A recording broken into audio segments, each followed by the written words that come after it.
Good afternoon, colleagues. I'm going to call the third meeting of the Strategic Priorities and Policy Committee to order. And I will begin by acknowledging that the City of London is situated on the traditional lands of the Anishinaabe, the Haudenosaunee, and the Lenape and Attawandaron peoples. We honor and respect the history, languages, and cultures of the diverse Indigenous people who call this territory home. The City of London is currently home to many First Nations, Métis, and Inuit people today. And as representatives of the people of the City of London, we are grateful to have the opportunity to work and live in this territory. For those watching at home, the City of London is committed to making every effort to provide alternate formats and communication supports for meetings upon request. To make a request specific to this meeting, please contact sppc@london.ca or phone 519-661-2489, extension 2425. Colleagues, before we proceed with the agenda, I am just going to take a moment to acknowledge that today, December 6th, is the anniversary of the senseless murder of 14 women at École Polytechnique School in Montreal. 14 women lost their lives, 10 more were injured, and 4 men were also injured. And so, as we reflect on this terrible moment in our history, I would just ask everybody to stand and observe a moment of silence.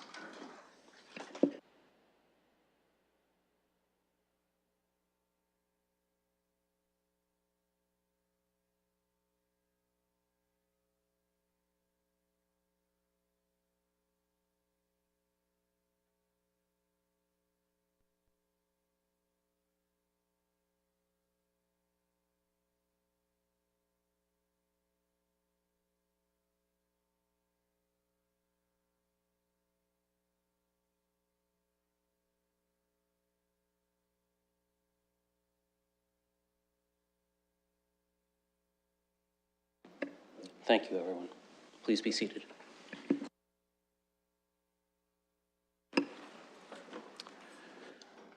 Just one other housekeeping note, colleagues. This evening is the tabling of the annual budget update. When we get to item 3, scheduled items, I will be turning the chair over to our budget chair, Councillor Pelosa, and she will chair that portion of the meeting. I do want to remind everybody that tonight is the tabling of the budget. This is a time for technical questions, process questions of our staff. We are not debating or amending or moving anything on the budget this evening.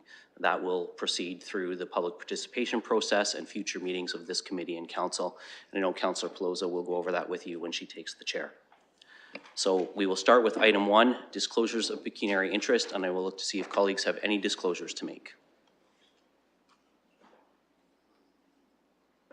Seeing none, and I will note that Mayor Morgan and Councillor Van Meerbergen are joining us via Zoom today, and Councillor Hillier is currently not with us, although he did let us know that he anticipated he may arrive late. That moves us on to item 2, the consent agenda. We do have 6 items on the consent agenda. I have not been made aware of anyone wishing to have anything pulled to be debated or dealt with separately. I will look to colleagues now to see if anyone wants any items pulled for separate vote and debate. And I'm seeing none in chambers and none on Zoom. So I will look to see if we have a mover and a seconder for the consent agenda. Moved by Councillor Lehman and seconded by Councillor Cuddy. And we'll look for any questions or comments on the consent agenda, and we'll go to Councillor Hopkins first. Thank you, Mr. Chair. And I do have a quick question on consent item 2.2. I understand that we have already moved a motion to bring forward the London Transit Commission Highbury Avenue facility, the demolition and the rebuild project 1. That's what the item is about. And I do want to, through you, ask staff, given For those of you who may not know, the challenges of moving around in the West are great. And I understand that this is a prudent use of the funding opportunity. But I would like to ask through you to staff opportunities on the mobility plan, where it's at and what we can expect going forward in terms of public participation in the process. And I think we will start with Ms. Scheer on this one. And I will note for colleagues that Ms. Poleshny from London Transit is here. And Ms. Barbone is also here if there are questions on this item. Ms. Scheer. Thank you, Mr. Deputy Mayor. Thank you, Councillor Hopkins. The Mobility Master Plan is expected to be concluded fully in the first quarter of 2024, but we will be bringing substantial touch points through committee and council throughout 2023. The intent is to have a fully financed plan, so we'll lay out what the costs are and be able to take advantage of other opportunities for higher level of government participation as those come forward. Certainly, we view this as a complementary project to the Mobility Master Plan because we anticipate it will identify the need for expanded transit service throughout the community, and that's going to require that LTC has the facility to support their growth in the years to come.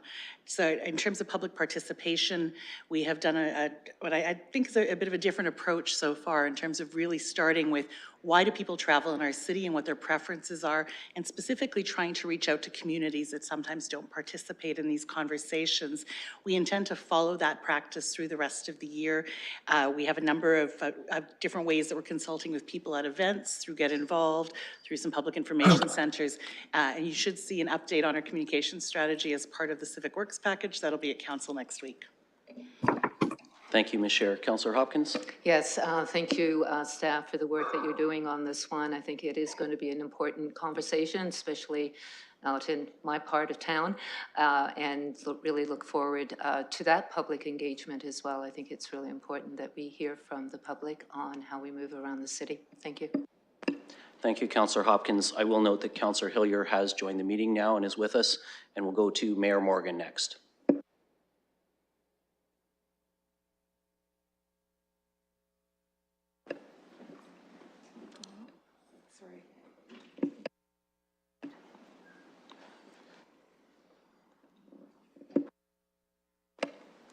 I'll just ask everybody to stand by for a moment while we deal with a technical issue. Okay, we should be good now. Mayor Morgan, if you can hear us. Councillor Hillier, you can hear us. Mayor Morgan, you're next on the speakers list. Thank you. Can you hear me, Chair? Loud and clear, Your Worship. Excellent. So on this item, I'm joining you from Ottawa today for meetings with the big city mayors across the country. We've met with Prime Minister Trudeau, Minister LeBlanc, Minister Hussein on a number of matters. But I will say one of the items we've discussed, I believe, is related to this particular project. As you know, this project is the final submission for London's already allocated transit funds, and it is a phased project because the amount of the overall project is more than the funding that we can submit at this time, as well as obviously the project is phased for strategic reasons as well. Through discussions that we've had, there may be an opportunity for us to submit additional transit projects in the window between the ending of the existing funding that the federal government has put out before they establish the permanent transit fund, which is expected in 2026. Through discussions we've had as well on the permanent transit fund, 2026 is likely when they will start flowing the money, but there will be a process to open and submit applications likely leading into that, allowing for some design work and other considerations, so that it would actually be 2026 when you get the check, not 2026 when the project starts. These two things together, I think, align well with our transit strategy and our transit priorities. First off, gives us an opportunity based on the timing of this particular project to go after funds for the subsequent phases. And as well, it seems like the timing of the permanent transit fund will align well with our master mobility plan process. So I wanted to add that comment for Councillor Hopkins and also other colleagues there, that the work we're doing in Ottawa today is very relevant to this particular item and the long-term funding of important transit projects, including this, which will ultimately support the electrification of the fleet, which is something that the federal government is very interested in supporting as well. So I just wanted to add that context, fully supportive of this submission. And if colleagues have any questions, I'll be able to provide a full report on my time here in Ottawa when I return. Thank you, Mayor Morgan. Looking for any other speakers on the consent agenda items? Seeing none, I will ask the clerk to open the vote on that. Oh, sorry, Councillor Van Meerbergen.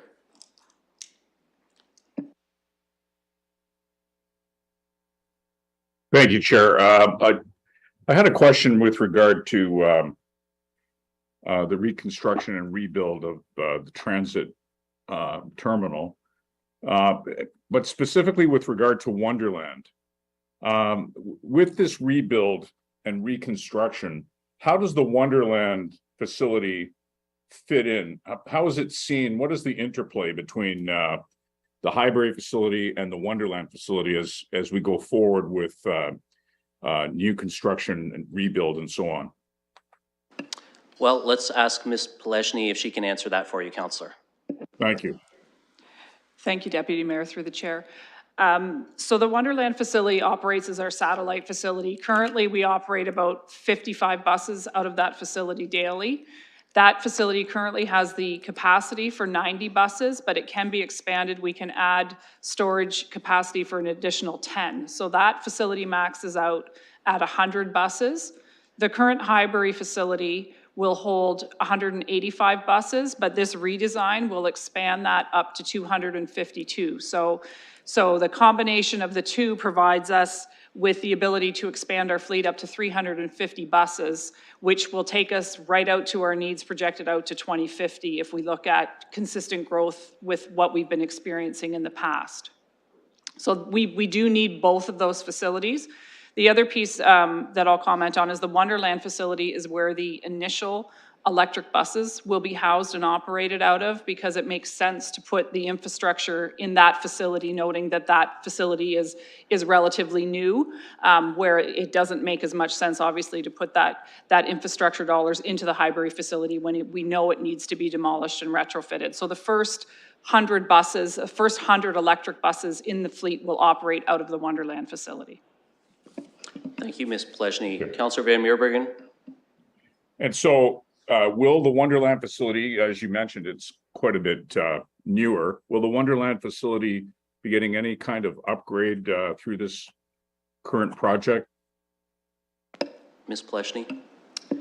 Through the chair, this project that we're talking about here tonight, there's no dollars allocated for the Wonderland facility. However, the zero emission bus pilot project that we've put forward for funding through the Zero Emission Transit Fund includes dollars associated with the facility retrofits that will be required for the Wonderland facility. So that's a different pot of funding, but it's a different project, and that has been identified. Thank you for that. Councillor Okay. Van Meerbergen. Just one extra question here, and that is in regard to the obvious cost overrun. In a nutshell, perhaps staff can tell us what is causing such a massive cost overrun? Well, let's maybe start with Ms. Scher or perhaps Ms. Barbone, or did Ms. Pelechny, did you have some comment on that? If we're referring to the overrun as being the difference between what the estimate was in 2019 and the 2019 study that we did as compared to this one, I think there's a few things that perhaps weren't set out very clearly in the report, but the 2019 study was not a Class D costing estimate. It was just a very high-level estimate to determine what the most appropriate path forward with respect to the Highbury facility was. This estimate is obviously much more detailed. It also includes all of the impacts associated with breaking it into two projects, the time period in between, and some additional work that would be required in order to break it into those two projects. So by way of example, there's $62 million in the total of things that weren't included in that 2019 project associated with splitting the projects, moving the phasing the projects out over an extended period of time, and then estimating those costs in today's dollars. All of that is over and above what was included in 2019. So it's really not an apples to apples comparison. If you want to look at just the construction, the 2019 estimate was 164 million, and the new estimate is 265. Thank you for that. Councillor Van Meerbergen, does that answer your question? Well, perhaps I could also ask, to what extent does the current inflationary spiral affect this, if at all? Ms. Pleshny? Through the chair, so the current inflation is certainly impacting it. We did follow up with the costing consultants that completed this costing, and they're essentially using the estimates that they're using for any project that they're doing right now, and obviously that's based on today's climate. That obviously could be subject to change, but they were adamant that the numbers that they're utilizing for these estimates are what needs to go forward. And we also have confirmed with a number of other transit properties that are in similar situations that these are the same kind of estimates that are being included in all major infrastructure projects of this nature. Thank you for that. Councillor Van Meerbergen, do you have any additional questions? That's fine. Thank you very much. Great, thank you. And we will look once more to see if colleagues have any other questions or comments on the consent agenda. Seeing none, I will get the clerk to open the vote now.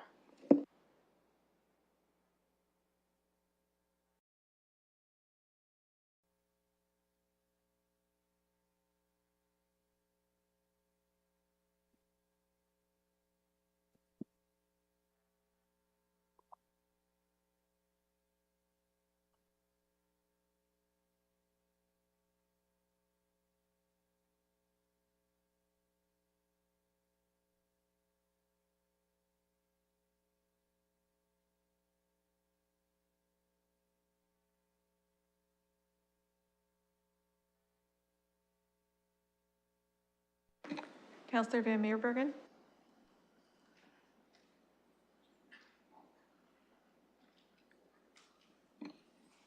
I vote yes. Closing the vote. The motion's passed 15-0. That moves us on to item 3, scheduled items, the tabling of the 2023 annual budget update. So I will ask Councillor Pelosa to take the chair. Thank you, Mr. Presiding Officer. This is the tabling the 2023 annual budget update. Staff have circulated in advance their budget information for you and an overview of their slide deck. This evening, staff will do their presentation for you. It will exceed 5 minutes. And then your questions this evening, I will facilitate that portion, is for technical questions, process questions. Following this meeting, staff are available for a budget type drop-in for questions, available one-on-one for questions. There's an opportunity for community consultation in your wards if you choose to take that route, which staff can walk you through those opportunities. Anything getting into polling items, redirecting staff, or debating items is not happening this evening. This will happen after a public participation meeting when we have a full day, maybe just one, potentially 2 together, and we will go through our priorities and do things differently. So at this time, I would like to call on our city's finance staff to bring us through their presentation. We've discussed it beforehand and have asked them to go slower as they go, recognizing half the council is new, and this is a new opportunity for a budget process for you to make sure that everything's laid out with clarity of why we've done something, the impacts and opportunities we have along the way to ask questions and enforce change if we want to. Ms. Barbone, when you're ready.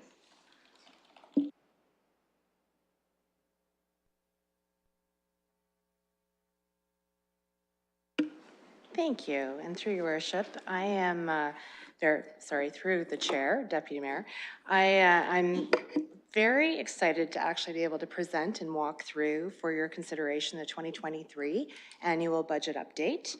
I want to start out first to express my sincere appreciation and thanks to the leadership of Kyle Murray, the entire finance team, as well as the senior leadership team and all of the staff in their areas that have worked hard to present and pull together the information that we are presenting to you for your consideration today. So as the budget chair had mentioned, we are tabling today. This is the first start of the process. So this kicks it off and is only the beginning beginning of the budget process. So as we move forward, today's meeting is your opportunity to ask questions about the process if there's anything that's unclear, but there'll be plenty of time and opportunity over the next month as you go through the documents to ask detailed questions of staff or the various service areas so that you'll be ready to go for the budget deliberations, which will begin in January.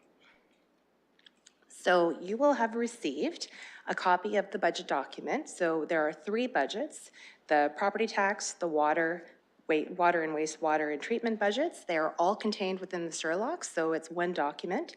They are available electronically and have been posted on our website at 4 o'clock today on the london.ca/budget, as well as on the Get Involved site and the engagement portal, so that people can provide comments as they go through the documents from the public. So this is the draft agenda that we're going to walk you through today. So I'm going to walk you through a bit of an overview and refresher of the multi-year budget process and provide you through. Kyle Murray will take over and walk you through the 2023 specific budget update, as well as the next steps for the timelines. So this slide is a really critical slide, and we like to include it because it's a very good visual representation of the city's multi-year budget process. So the 2023 annual budget update represents our 3rd and final annual update to the 2020 to 2023 multi-year budget that was approved. So this is council's opportunity on an annual basis to make any required adjustments within the multi-year budget cycle. So the annual budget update is an important component, and you'll see it circled in the red dotted line, to ensure that we have opportunities to adjust for any unplanned or unforeseen circumstances. So the annual budget update has actually shown a great deal of flexibility throughout the multi-year budget process by allowing us to make changes as necessary, and specifically to address the financial impacts of COVID-19 over the past couple years in particular. So just as a reminder, there are generally 3 budget amendments that you see through the annual budget process. Typically, they fall into the categories of new or changed regulations, new council direction that may come up, or an unanticipated cost driver or revenue driver that has basically materialized since the approval of the multi-year budget. So reporting of the environmental, social, and governance considerations has continued also to gain prominence, both in evaluating specific business decisions, as well as evaluating organizations in their entirety. Our credit rating agencies, including ours, which is Moody's, are moving forward to separately assess and report out on ESG factors and their impact on the creditworthiness of borrowers. So the emphasis on ESG factors aligns very well with the work that's already underway at the City of London with respect to climate change, as well as the anti-oppression and anti-racism efforts. The 2022 budget update was the first budget that included a separate ESG section in each budget amendment. So this section remains for 2023 and outlines the relevant impacts, both positive and negative, of the budget amendment on greenhouse gas emissions, climate change, impacts on equity-deserving groups, and any relevant governance considerations, such as risks of approving or not approving a particular amendment. So learning from last year's experience, greater flexibility has been added into this section of the budget, and while ensuring that the relevant factors are also considered. So new for this year, you'll see up on the slide is the ESG profile box, which has been included in every single budget amendment. So this provides a snapshot of the relevant weights of the E, the S, as well as the G factors for that particular amendment. In the example on this slide, you can see that this particular amendment was assessed as most impacting the S element, which you'll see, which is the larger section on the box, then E, and then the G. We will also continue to further embed the ESG considerations, including the equity lens, in our budget processes as we move towards the next multi-year budget update. So before we get into the details of the 2023 annual update, I wanted to take the opportunity to recap where the tax levy increase stands after the approval of the 2022 annual budget last year. The black dotted line on this slide represents the tax levy increases that have been approved through the 2020 through the 2023 MYB, with a 4-year average of 3.9, which is the gray dashed line that you see there. The solid orange line represents the amended increases based on the approval of the 2021 and the 2022 annual budget updates. So through the last two budget updates, a number of amendments were approved that did reduce the tax levy, but did increase quite significantly for 2021 and 2022, which did result in deferring those initiatives and investments to 2023. So this is why you see the orange line jump higher in 2023, because those items have been deferred into that year. So after the approval of the 2022 budget update, the four-year average tax levy increase stands at 3.6%. So this represents an annual property owner impact of $109 per year based on an average residential property with an assessed value of $241,000 in 2019. So to provide some further context in property taxes in London, this slide shows the average residential property taxes for Ontario municipalities with populations that are greater than 100,000. I will caution that this is the 2021 data that was obtained from the 2021 BMA municipal study. Although the 2022 BMA municipal study has not yet been finalized, the numbers from year to year don't materially vary significantly. So this chart does provide some context as to how London compares to other large Ontario municipalities. London, in this case, is the green bar and is third lowest at $3,359 per year. The average is the red bar that you see in the middle there at $4,385 per year. Similarly, this provides a relative property tax comparison for commercial space, specifically the prime location commercial office space. So in this case, London, in green as before, is second lowest at $2.86 per square feet compared to the average of $3.51 per square foot in red. Similarly, here's the comparison for the industrial property taxes for what BMA calls the standard industrial property new or build under 125,000 square feet. London is the fourth lowest at $1.36 a square foot versus the average of $1.96 square foot, which is shown in red. So as part of this presentation, we always like to provide a bit of a similar mention on how tax policy works. And it's an area that we find to have a common misconception among Londoners that we talk to throughout the budget deliberations and throughout the year. There are a number of factors that actually go into determining what the tax levy increase is for any given property. And only two of these factors are within the control of the city. Specifically, the City Council approved budget increase, as well as the Council approved tax policy. So tax policy is dealt with specifically and separately after the approval of the budget, typically in April, when we receive the regulations from the province. Variables outside of the control of the city include the education tax policy, which is a provincial mandate, changes in assessed values of the properties, which is the responsibility of MPAC that occurs regularly throughout the year, and any other new or emerging provincial legislation that may impact property taxes. So in particular, we often hear that increases in assessed value will automatically mean that someone's property taxes will be going up. This is actually not the case. Only if the assessed value of the property increases more than the class average will the reassessment result in a greater tax levy increase. Conversely, an increase lower than the average for a particular class would result in a reduction. So in relation to the two specific elements within the city's control, budget and tax policy, this slide is a good visual representation of the relationship between the budget and the tax policy and helps show the difference between the two. So approving the budget is the equivalent of deciding how big of a pie you're going to make. Or in other words, how much funding is required to deliver the city services throughout each and every year.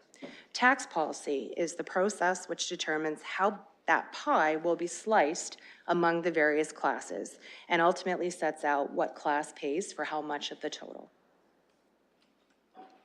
So I've also included, as part of the presentation, a reference of some of our key financial principles.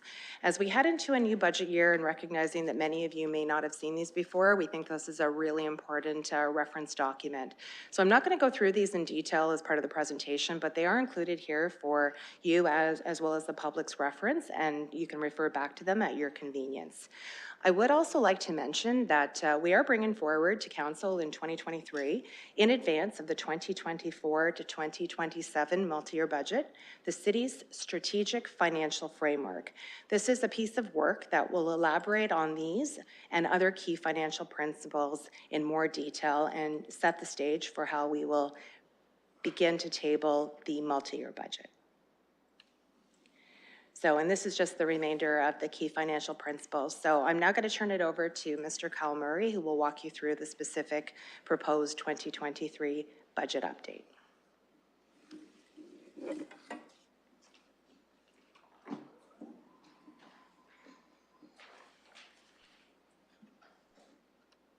Excellent. So thank you, Annalisa, for that introduction. And I will walk you briefly through the details of the 2023 budget update. I will caution that we're going to cover a lot of ground in the next few minutes. So, there'll be a lot of information coming your way, but it is all contained in your budget document. And certainly we are available as well over the next few weeks to answer any questions that you may have that may come up as you're reviewing the budget document in preparation for budget deliberations in January. So in this year's budget, there are 18 property tax budget amendments. 15 of them are operating budget amendments, and 3 of them are capital budget amendments. And of the 15 operating budget amendments, 5 of them result in a budget increase, 3 of them have no tax levy impact, and 7 result in budget reductions. And these have largely been brought forward in recognition of our starting point this year, which you can see on screen, 3.9%, and our desire to bring that number down. Of the 3 capital budget amendments, none of them have a tax levy impact in this multi-year budget period. If all of the amendments are approved, the 2023 tax levy increase will drop to 2.9%, and the 4-year average will be reduced from 3.6% to 3.4%. And as you can see on this slide, the 4-year average annual property owner impact would be reduced from $109 to $101, once again using the same average property that Annalisa previously alluded to. For 2023 specifically, the impact to the average residential property owner would be reduced, again, if all amendments are approved, from $122 to $92. So for this year's budget process, we've suggested a 5-step process to work through all of the budget amendments, and very similar to the process we utilized last year for those who were involved in the process then. So for the 15 operating budget amendments, we are recommending 7 of them, and we would suggest that we work through those first as part of step 1. And then step 2 would be 2 capital budget amendments that we are recommending.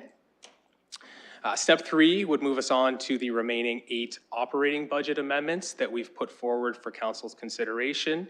And then step 4 would deal with the final remaining capital budget amendment. And then last but not least, step 5 would be to review the water and wastewater budget amendments for this year. There are 2 water budget amendments, 1 wastewater budget amendment. None of the water or wastewater budget amendments have an impact on the previously approved water or wastewater rate increases for 2023. So let's get into a few more details. And again, I'm going to move quite quickly, so apologies, but property tax budget amendment number 1 relates to reductions that we've identified through zero-based reviews and other budget right sizing that we've conducted this year. And as we've done in previous years, we continue to regularly review our budgets to ensure that they align the required resources with the services that we need to deliver that Londoners rely on. So this amendment, number 1, reflects $6.6 million of reductions in 2023, of which $5 million are permanent ongoing reductions. And it's important to note with this budget amendment that these reductions do not have an impact on services or service levels. Budget amendment number 2 is a one-time budget reduction of approximately $1 million in 2023. Through the multi-year budget, Council approved additional investments in Ontario Works and childcare. And since then, service demands and cost-sharing requirements have changed, largely as a function of COVID, such that the previously approved funding we don't anticipate will be required in 2023. So again, this amendment is not anticipated to have service or service level impacts. And it's important to note that the funding will remain in the budget for 2024 as it is anticipated to be required at that point. Budget amendment number 3 is a budget increase to fund the operating budget resources associated with the roadmap to 3,000 affordable housing units. So the capital budget amendment, components of the roadmap were approved and funded by council back in December of 2021. And at that time, Civic Administration was directed to bring forward a budget amendment to this year's budget process to secure the permanent operating budget funding for the Portable Housing Benefit Program, as well as the staff resources that are required to support the implementation of the roadmap. Budget amendment number 4 is a budget increase related to Project Clean Slate. And this program, which is delivered in partnership with Youth Opportunities Unlimited, helps to address the issue of loose trash and garbage on private property in the core area, while also providing employment and development opportunities for youth involved in the program. So the program was funded temporarily in 2021 and 2022 using one-time funding. This budget amendment is to secure permanent funding for the program starting in 2023. Budget amendment number 5 is a budget increase and represents an increased investment in the city's cybersecurity infrastructure in the amount of a $1 million operating budget amendment. I'll also note that there is a small capital budget component to this amendment as well of approximately $140,000, but that piece does not have a tax levy impact. Budget amendment number 6 is in response to the recommendations of A London for Everyone, an action plan to disrupt Islamophobia. And one of the recommendations in that plan is to explore the possibility of bringing the 1001 Inventions exhibit to London next year. So this amendment is for one-time funding of $125,000 and does not have a tax levy impact, as we are recommending that it be funded from the Community Investment Reserve Fund. Budget amendment number 7 relates to the land ambulance service, which is delivered by Middlesex London Paramedic Service under the authority and governance of the County of Middlesex as the designated service manager. It's really important to note that the city does not have direct decision-making authority over the delivery of the ambulance service. And so the city has been advised that our share of the 2023 ambulance budget exceeds what was included in our previously approved budget by about $1.7 million for 2023. However, given that the drivers of the increase are largely related to growth impacts, we are proposing that this amendment be funded through assessment growth revenues in accordance with our council-approved assessment growth policy. And if that does in fact occur, this would not therefore have a tax levy impact. So step number 2 is the recommended capital budget amendments, and budget amendment number 8 relates to adjustments to a handful of transportation growth capital projects for which we now have better information regarding the timing and cost of those projects, which have been obtained through additional information as those projects have progressed through the planning and environmental assessment processes. So this budget amendment does not have a tax levy impact, as it can be accommodated within available capital budget funding sources. Budget amendment number 9 reflects a change to the timing of funding that was approved by the previous council in the 2020 multi-year budget, additional investment business case 21, which is related to London Middlesex Community Housing's regeneration strategy. So this amendment results in $21 million of funding recommended to be accelerated to 2023 that will allow LMCH to proceed with construction of phase 1 of their Reimagine project at their Southdale site. This amendment also does not have a tax levy impact in this multi-year budget period. So moving on to step 3, this is the for consideration operating budget amendments. And once again, you'll see that a number of these amendments are reductions that we have put forward as reduction ideas in recognition of our starting point. And these are opportunities to bring that tax levy increase for 2023 in lower. So budget amendment number 10 is comprised of 3 parts, and again, is a budget reduction idea. This amendment, if approved, will adjust the funding approach for the previously approved additional investment in streetlight local improvements. It will reduce annual walkway maintenance during the summer and reduce the previously approved additional investment in winter maintenance for sidewalks. So collectively, if approved, these adjustments will result in a budget reduction of about $936,000. Budget amendment number 11 is another budget reduction opportunity for council's consideration.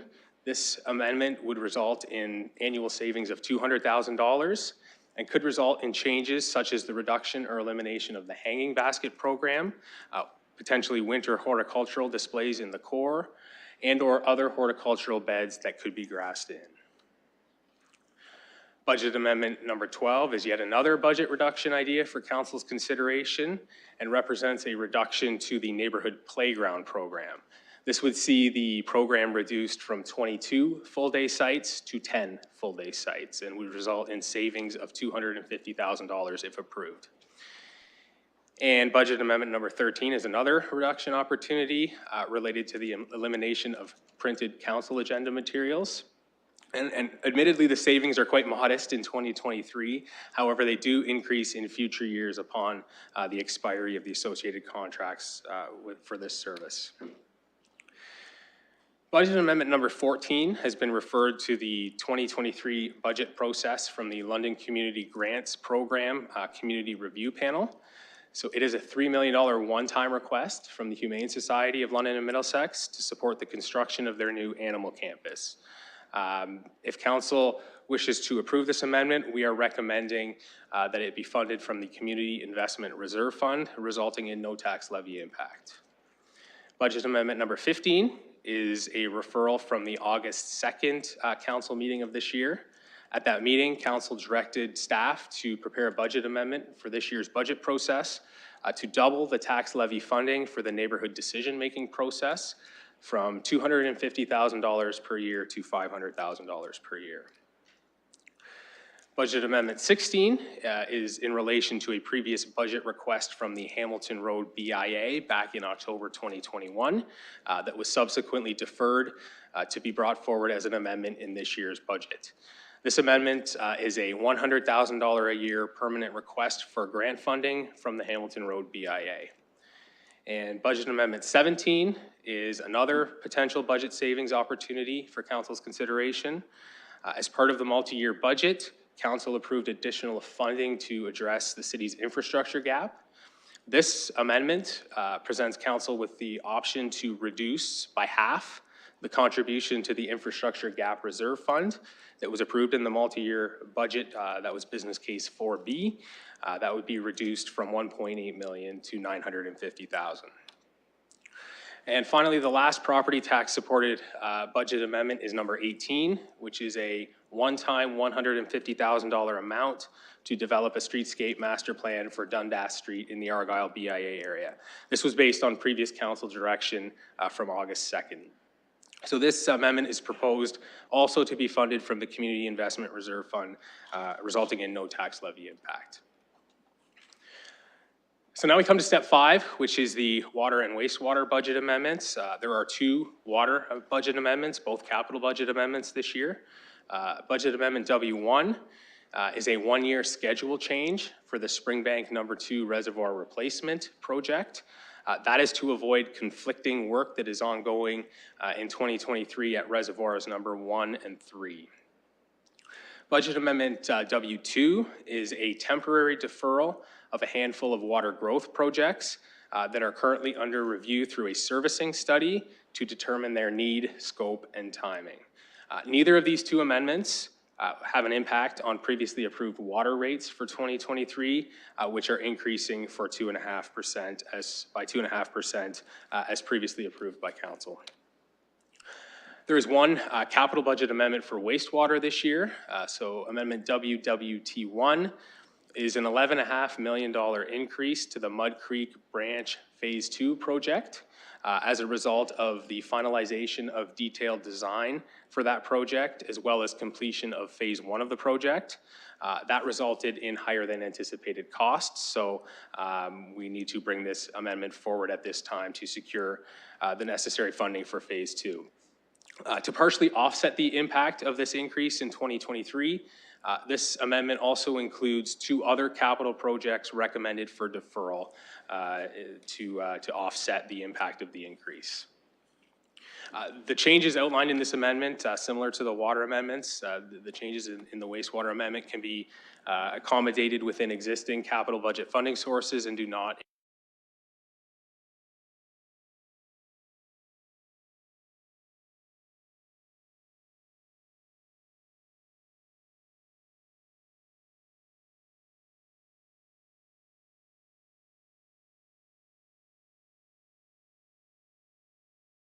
bring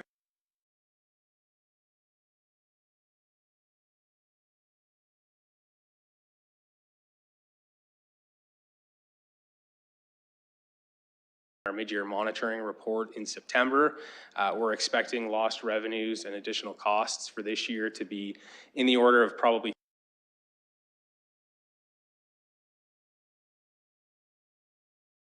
to offset some of those impacts.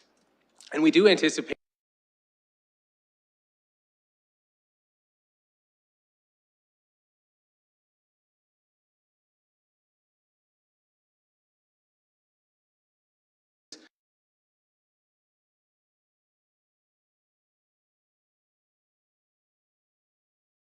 monitoring reports,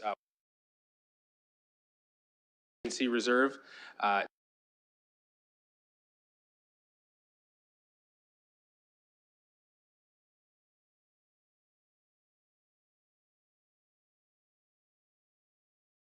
inflation in this presentation, certainly, and it's definitely a challenge that's facing all of us.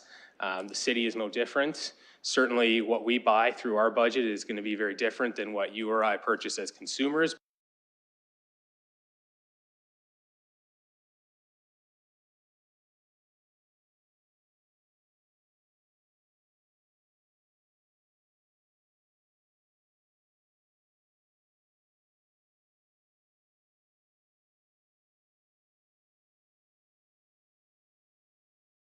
May continue, although we have seen some slight moderation, I think, in inflationary trends in the past couple of months. And we may also experience additional pressures going forward as well. We purchase many things through fixed price contracts, and as those contracts come up, we could see suppliers passing increased costs along to us. So as it relates to specifically the 2023 budget process, there are no operating budget amendments exclusively related to inflation. However, it is a contributing factor in the land ambulance budget amendment you will see.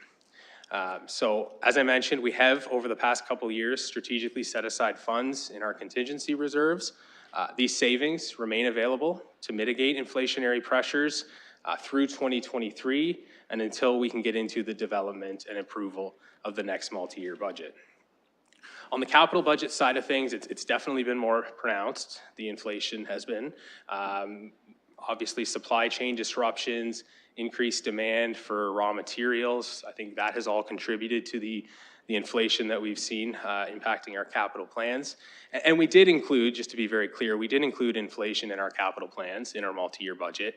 However, the level of inflation, I think, is far greater than we anticipated at that time.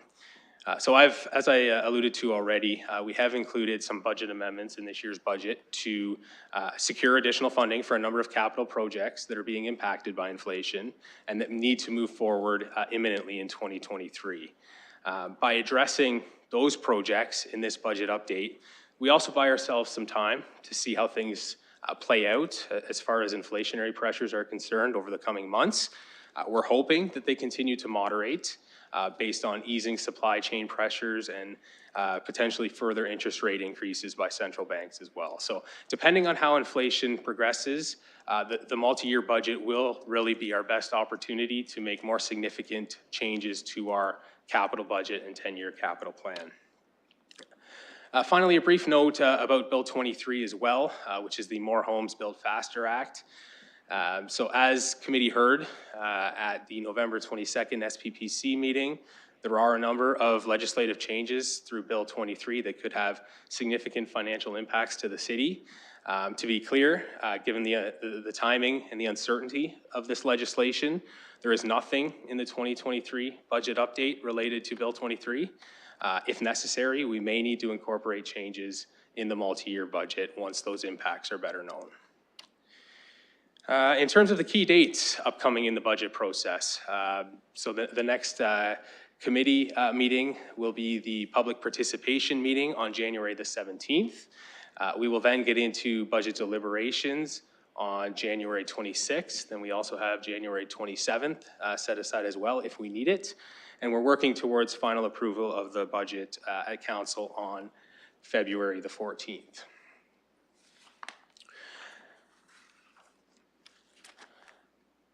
Finally, after we've been very much limited in our public engagement activities over the past couple of years, we now are able once again to offer in-person public engagement opportunities on the budget, so that's fantastic. We have, however, though, learned that online engagement channels are very much valued and important to many Londoners, so we will continue to offer those as options as well. And as was mentioned earlier on today, we remain available to support your engagement activities as councillors as well, as you request. So that's all I have in terms of slides. Thanks again for this chance to walk you through the budget update, and we're happy to take any technical questions on the budget process, and I'll pass it back to the budget chair.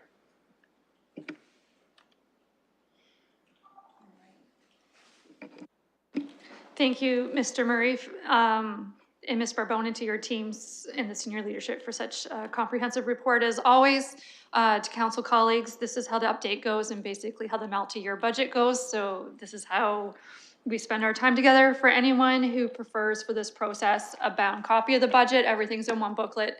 Just let Mr. Murray know and one will be provided if you find that easier to work through, as it is a lot of moving parts at the same time.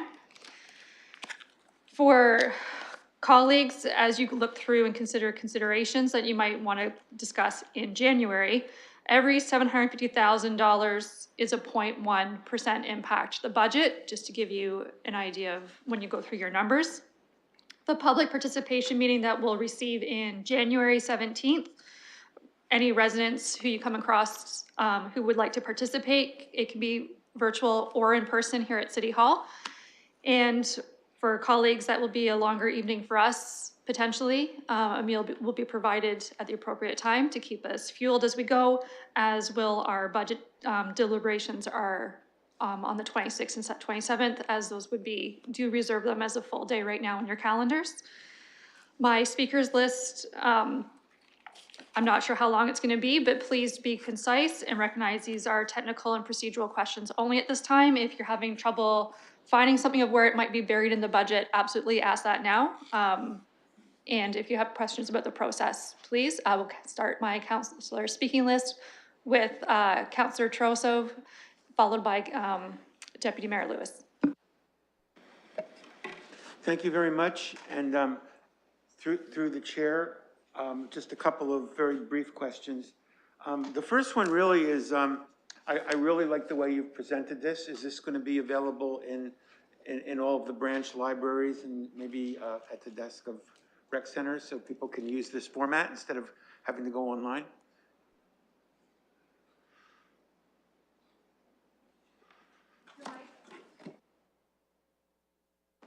Thank you, and through the chair, yes, this the budget document is available at all branches of the public library, so absolutely, if Londoners prefer that format, they can access it at their nearest library branch. That's great. Second question through the chair is, how does a measure get onto this list? What are the various different processes through which we end up with a P1, P2, P through 18? How does that happen? Thank you, through the chair. So essentially, the guide for the starting point would be the multi-year budget that was initially approved in 2020 to govern all of the years from 2020 to 2024. So as the budget updates are presented, that is the opportunity to bring forward changes where we might have the cost pressures or new directions from council that would come forward and would fit into those categories that you had.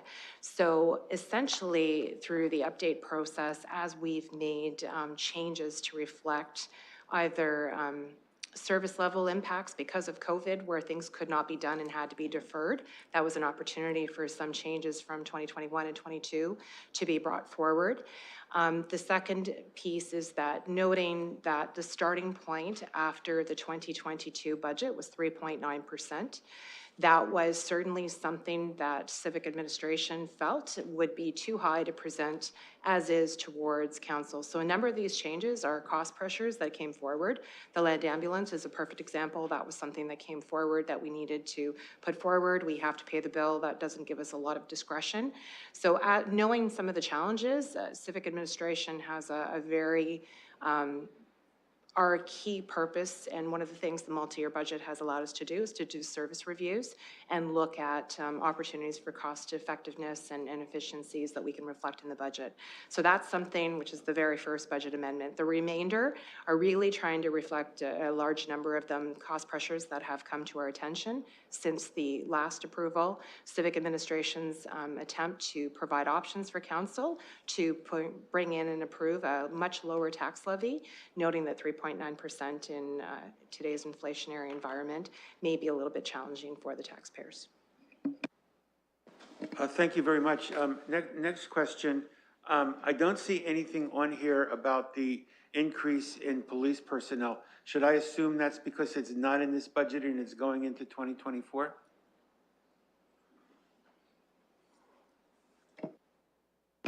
Through the chair, so the police increase has come forward through an assessment growth business case. So their ask has been brought forward to civic administration over a 3-year period that was approved by the board. So when the assessment growth business cases come forward, I believe it's the first meeting in March for the allocation of the assessment growth. Given the majority of those positions are related to growth, that business case has come forward to civic administration and will be included as part of those allocations.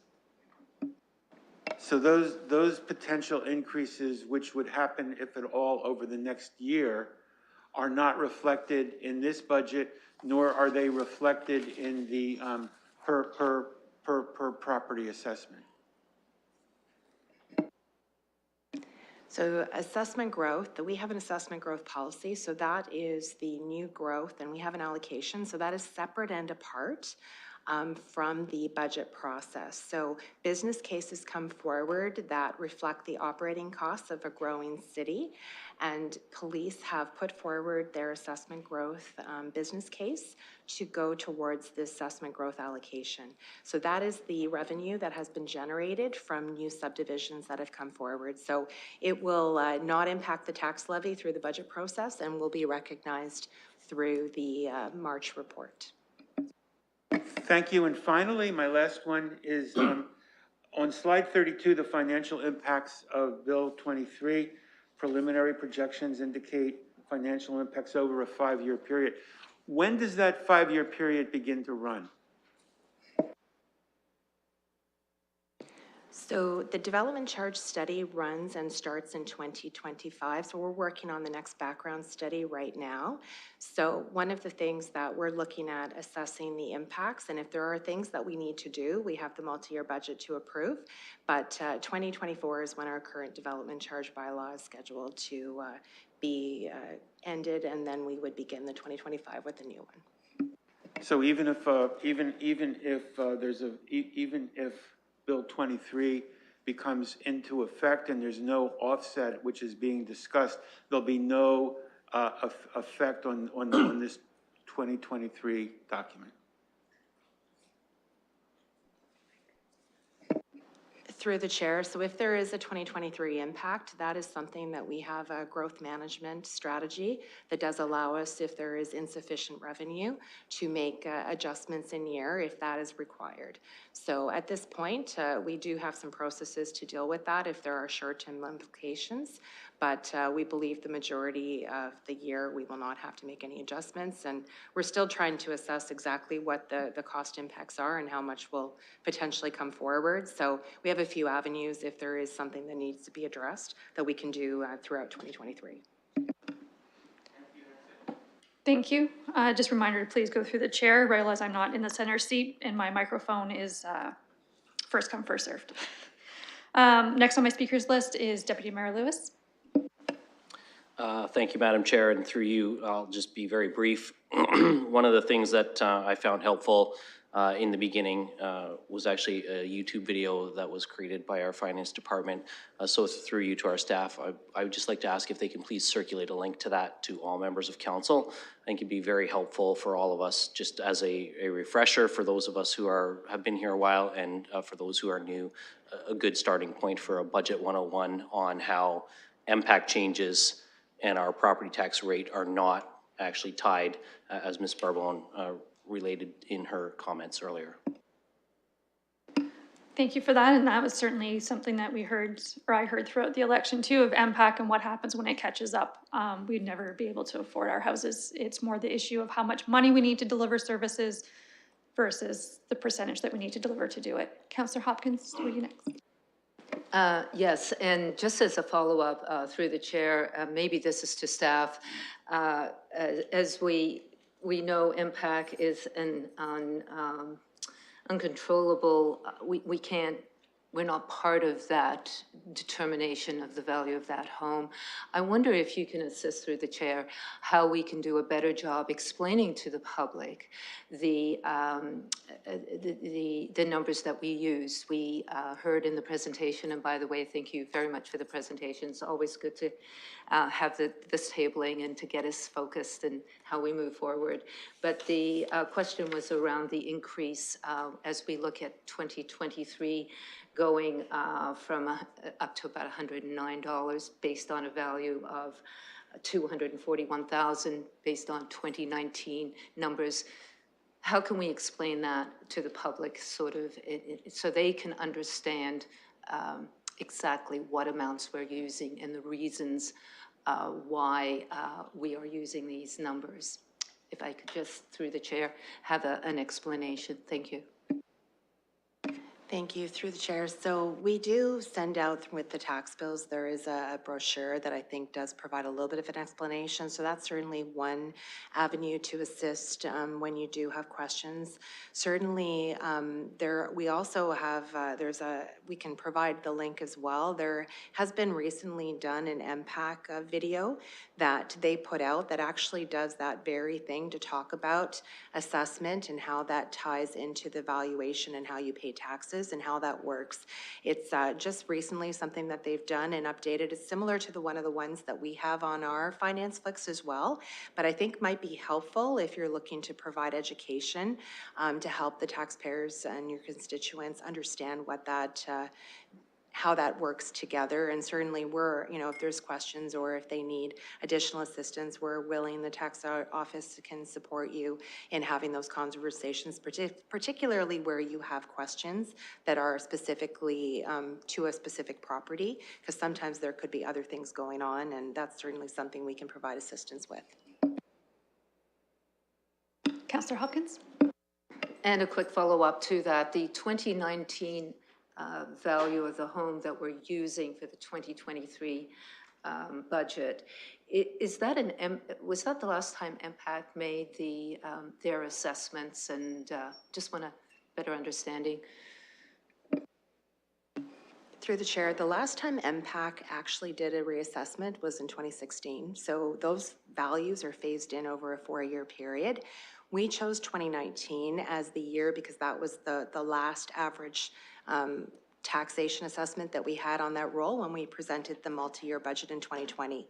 So we keep that year consistent so that you can compare the numbers from year to year. If we were to update that and use it as a 2022 or 2021 average assessment, it would skew the numbers and we'd have to go back and restate all of the previous numbers that we had. So that's the reason that we use 2019.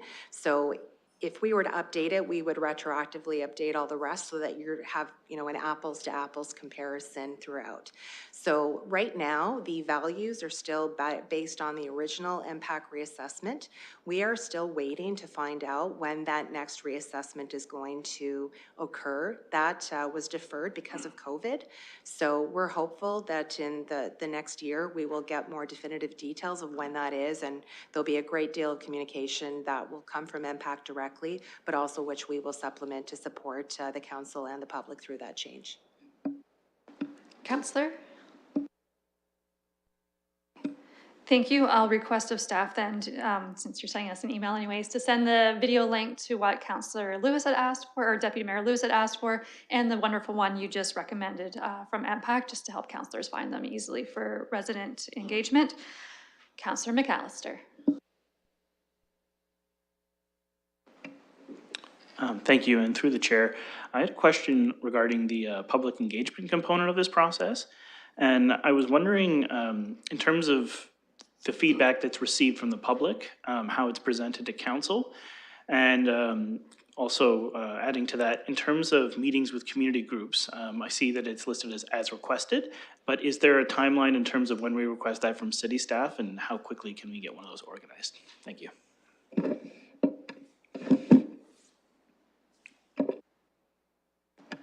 Thank you, through the chair. Absolutely. The community group meetings can be requested at any time. I'm happy to circulate contact information about who they can get in touch with if they're looking to schedule that involvement, and we're very happy to do that and very happy to support, and certainly enjoy doing that as well, getting out there and engaging with Londoners as well. In terms of your first question, in terms of how is this information fed back into council, our perspective is really to encourage your constituents to provide feedback directly to you. Our public engagement sessions are really about informing and educating and encouraging your constituents to provide that feedback directly to yourselves as the decision makers in the process. So that is the lens that we approach our engagement activities through. Certainly if constituents wish to connect directly with all of council, they can attend the public participation meeting on January 17th, and that is their opportunity to speak to SPPC as a whole. Thank you. Councillor McAllister, follow-up? Councillor Pribble. Through the chair to the staff, two questions. If we did, and during the last quarter, if we did have year-end forecast for 2022, and when do we get the actual year-end for 2022?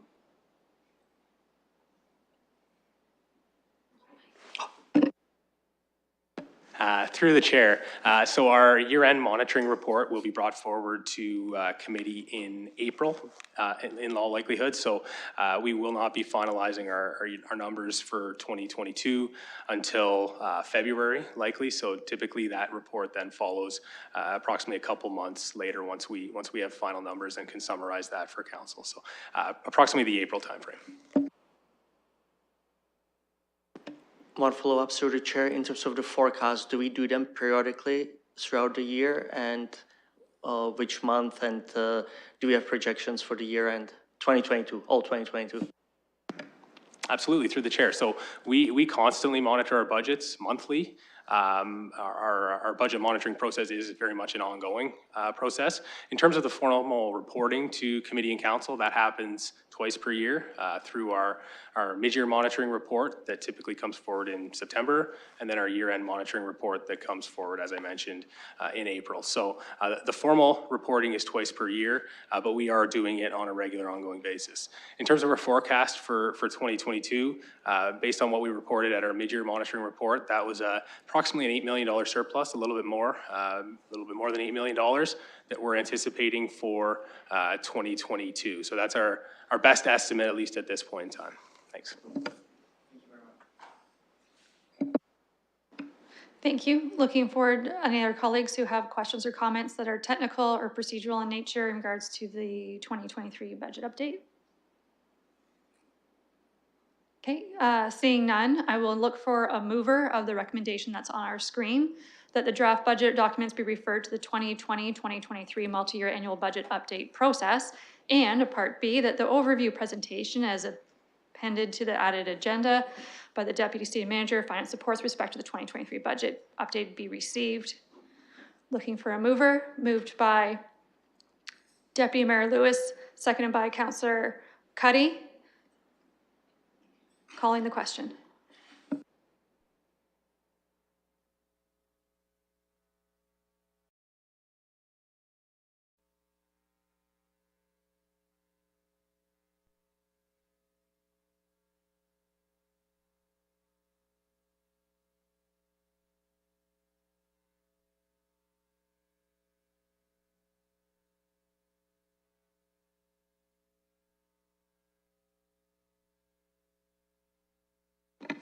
Councillor Van Meerbergen?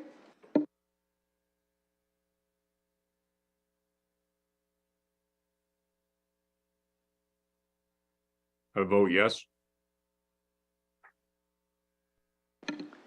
Closing the vote, the motion's passed, 15-0. Colleagues, please reach out, ideally sooner than later, to finance staff if you know you're going to have questions and need some extra support or engagement with your residents. I'm around as well, happy to assist. And we have now concluded with our scheduled items of 3.1, and I return control to the chair. Thank you, Budget Chair Pelosa. That concludes scheduled items. We will move on to section 4 of our agenda, items for direction. The first item is 4.1. We have a request for delegation status from Valerie Terjayko regarding Bill 5, Stopping Harassment and Abuse by Local Leaders Act 2022. I will look to see if there is a member who wishes to move receipt of the delegation, or if there's any questions or comments. Councillor Frank, moving, and seconded by Councillor Hopkins. And I'll ask the clerk to open the vote on that.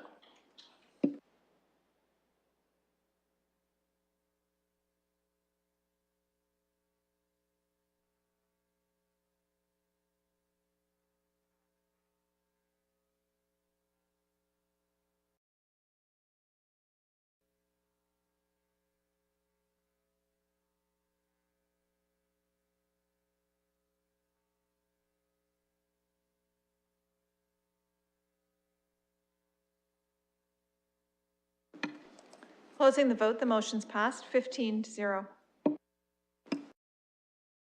Ms. Terjayko, are you with us in person? You are at the mic already, great.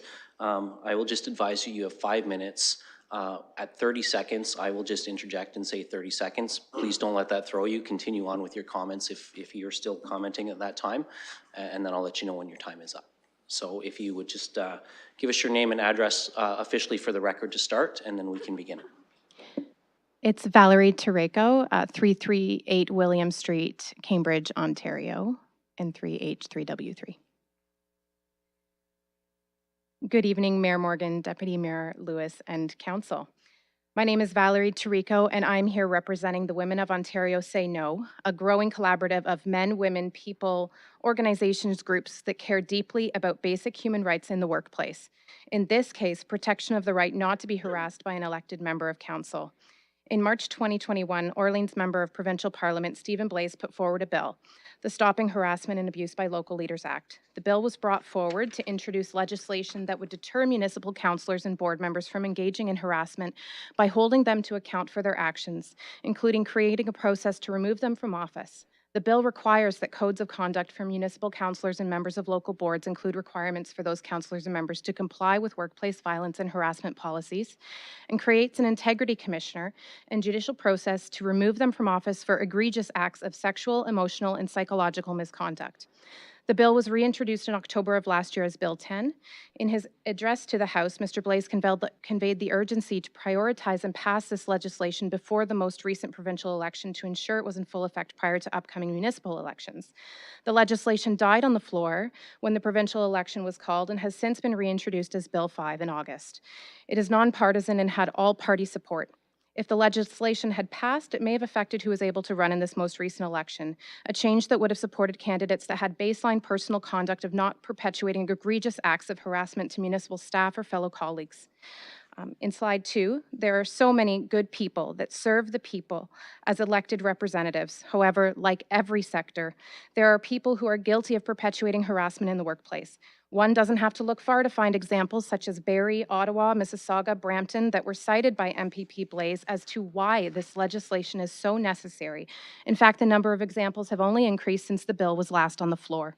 In every other workplace in Ontario, employers are held to violence and harassment in the workplace policies. Currently, there is no legislation that provides an appropriate mechanism for accountability for municipally elected representatives when it comes to perpetuating harassment. In any other job, if egregious acts of harassment are substantiated, the person is fired. In the present, not only can an elected representative perpetuate harassment, no matter how egregious, they can retain their position and seek re-election. This is not acceptable. Slide 3. The bill is simple. It has two primary components. One, hold municipally elected officials to violence and harassment policies of the municipality they serve.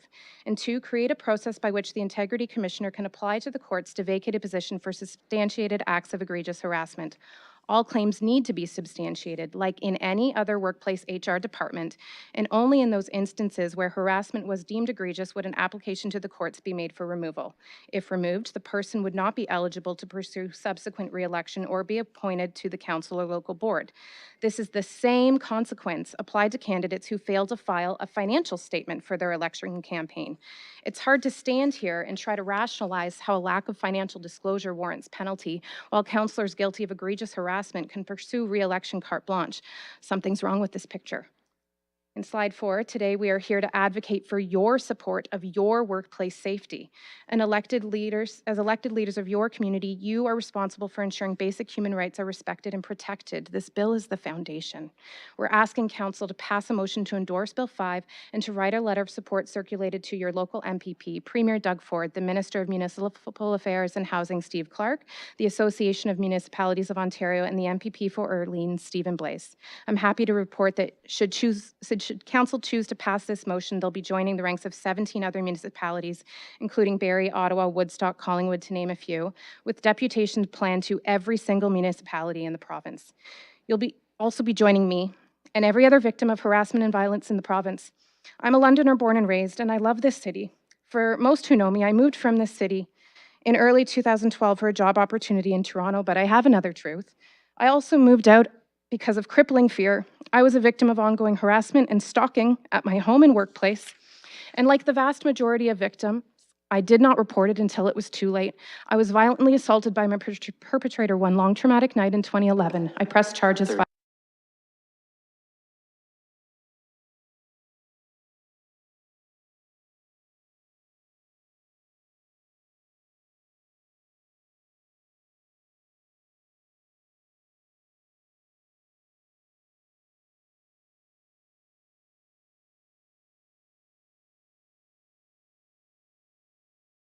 Before me for the victims who are currently suffering in silence, and heaven forbid for those who may fall victim in the future.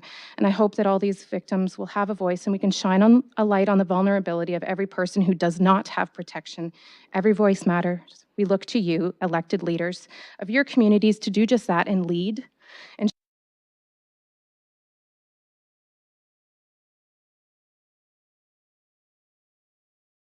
in this province. Thank you. Thank you, Ms. Tarico, and I'm sorry about mispronouncing your name so badly at the beginning, but thank you for your presentation.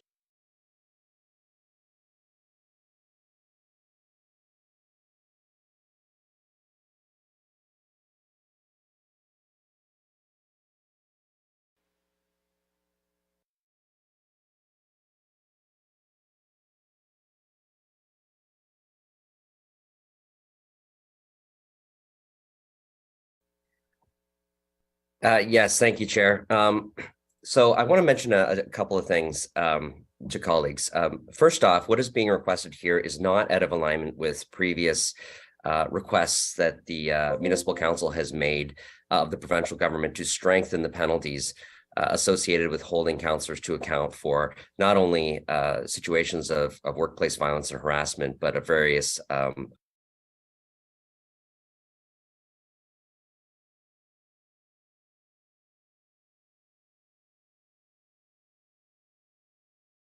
the province previously did a review asking for suggested changes.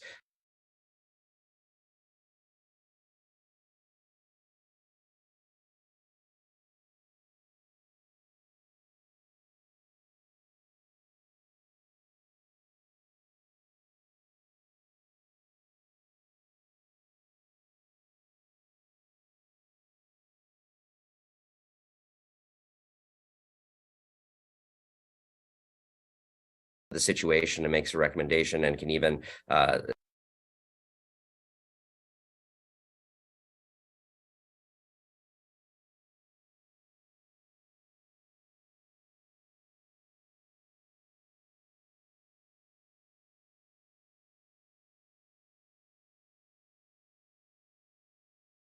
harassment and violence policy that we would be holding ourselves to account for, which is an exceptionally reasonable position to have.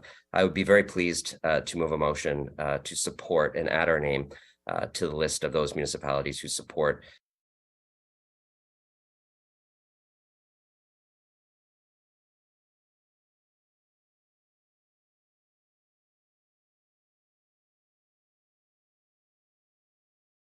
Thank you, Mayor.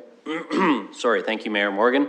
The clerks are just typing that up in eScribe so that everybody can see.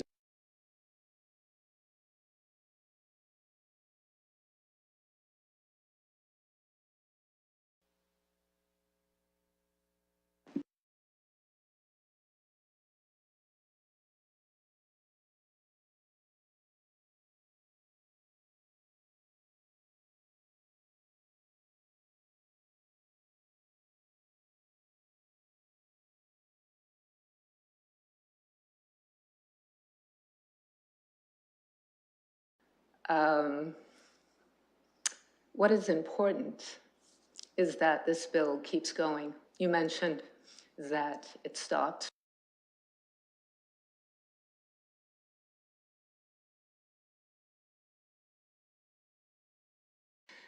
I don't know why I'm feeling so emotional, but I think it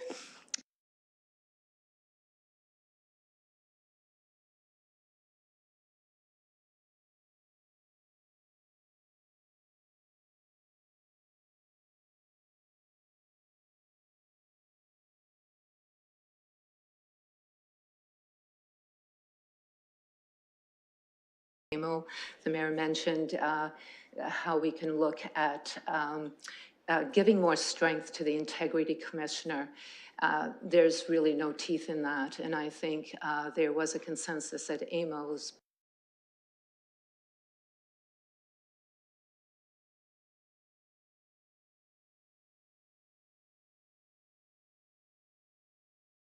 the decision-making. The integrity commissioner may not want that, but I think it's really important that we, as municipalities, push for that. The other thing I just wanted to mention as well is I really appreciate what you said about basic human rights in the workplace.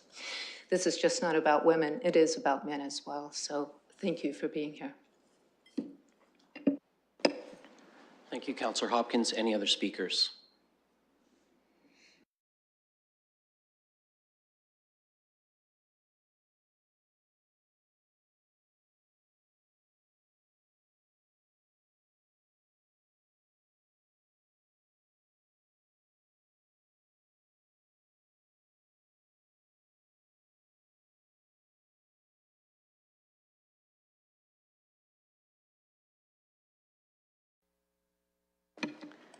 Closing the vote, the motion is passed, 15-0.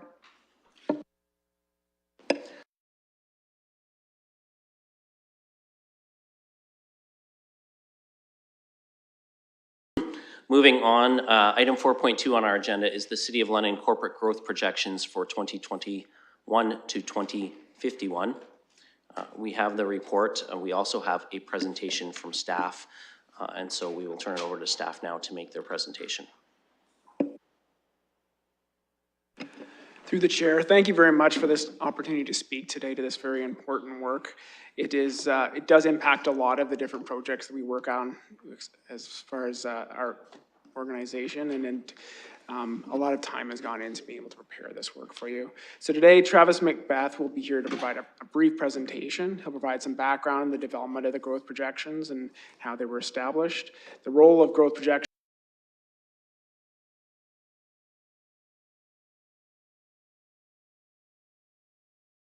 Take a moment now.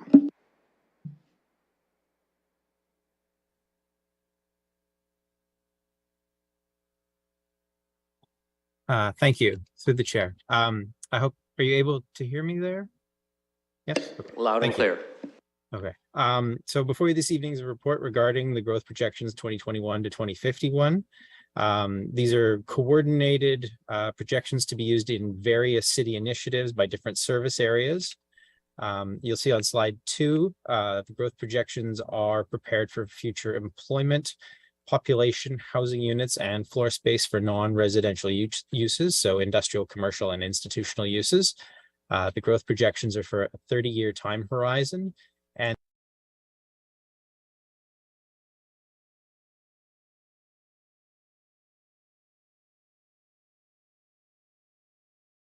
reference scenario. It is the baseline, and it is recommended for land use planning and financial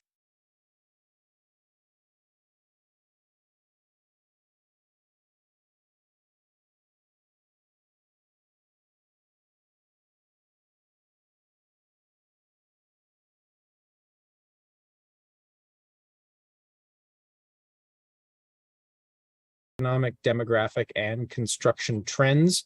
The assumptions are based on research, technical knowledge, and established projection methods, including the provincial projection methodology guidelines.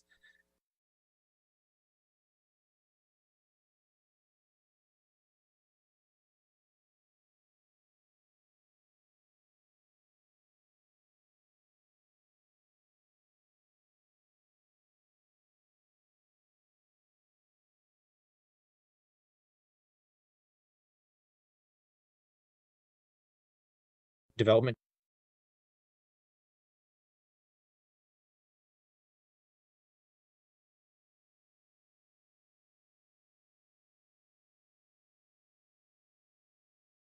for a number of reasons. They're listed in Appendix A, some of them, it's not exhaustive.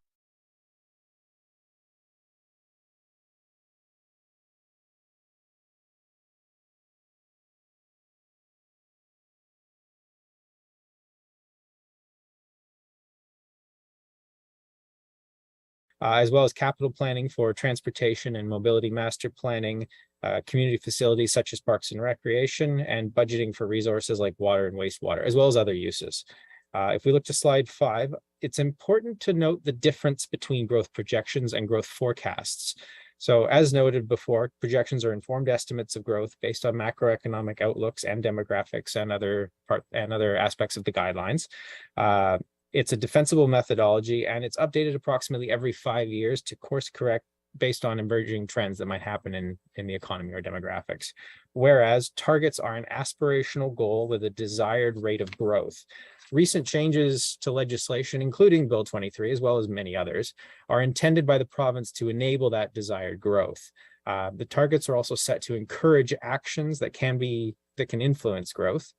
You'll note that one of the recommendations of the report is to have staff report back with an approach to facilitating that target, including the strategies and initiatives that might provide the ability to respond to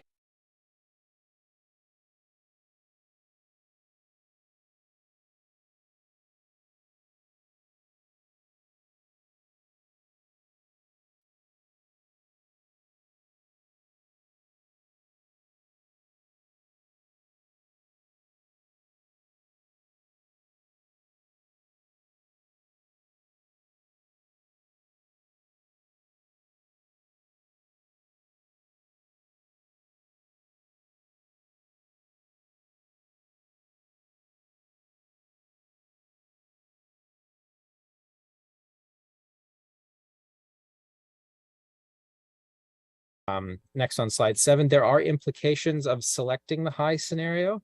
They include financial implications such as increase to spending on infrastructure and higher than necessary requirements, inflated city debt levels, higher than necessary development charges, insufficient revenue collected if the high growth scenario does not materialize, and then challenges for municipal financial planning.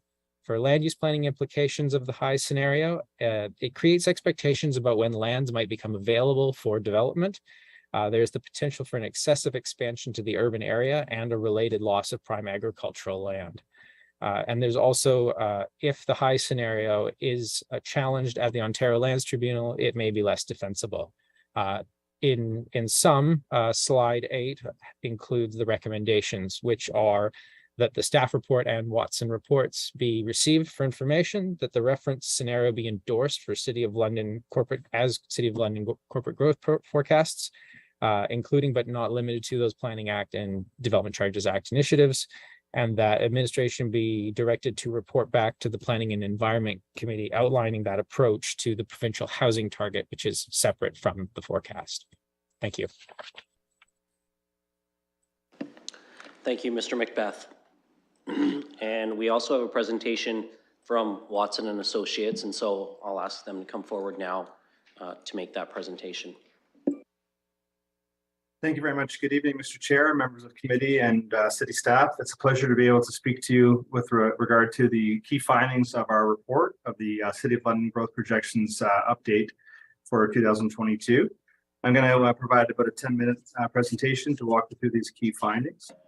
On slide 2, wanted to start off with just a summary of the key findings that have emerged from this work. The first is that the City of London's base population as of 2021 is expected to grow significantly faster than what was currently identified in the 2018 study and as well as the City of London plan.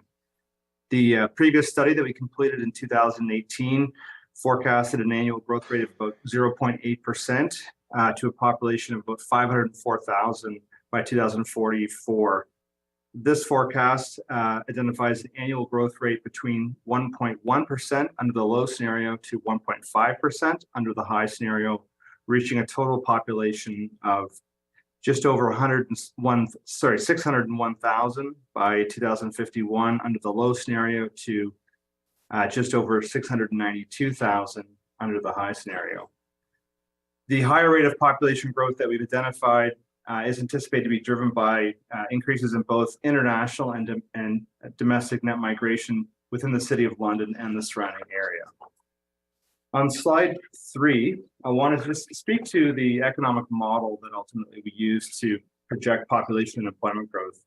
And what this schematic essentially identifies is that there's really two broad factors that we look at when we're projecting population and employment growth. We first look at macroeconomics, and then we ultimately determine and review the interconnectedness between the broader economic outlook for the province and the region, in this case, typically the commuter shed, and then ultimately what impacts that has on population growth. Through that process, we've looked at various economic drivers and disruptors of economic growth within the broader provincial context and commuter shed context, such as things like COVID impacts and outward growth pressure from larger urban centers in Ontario. From there, we've developed a detailed employment forecast by sector.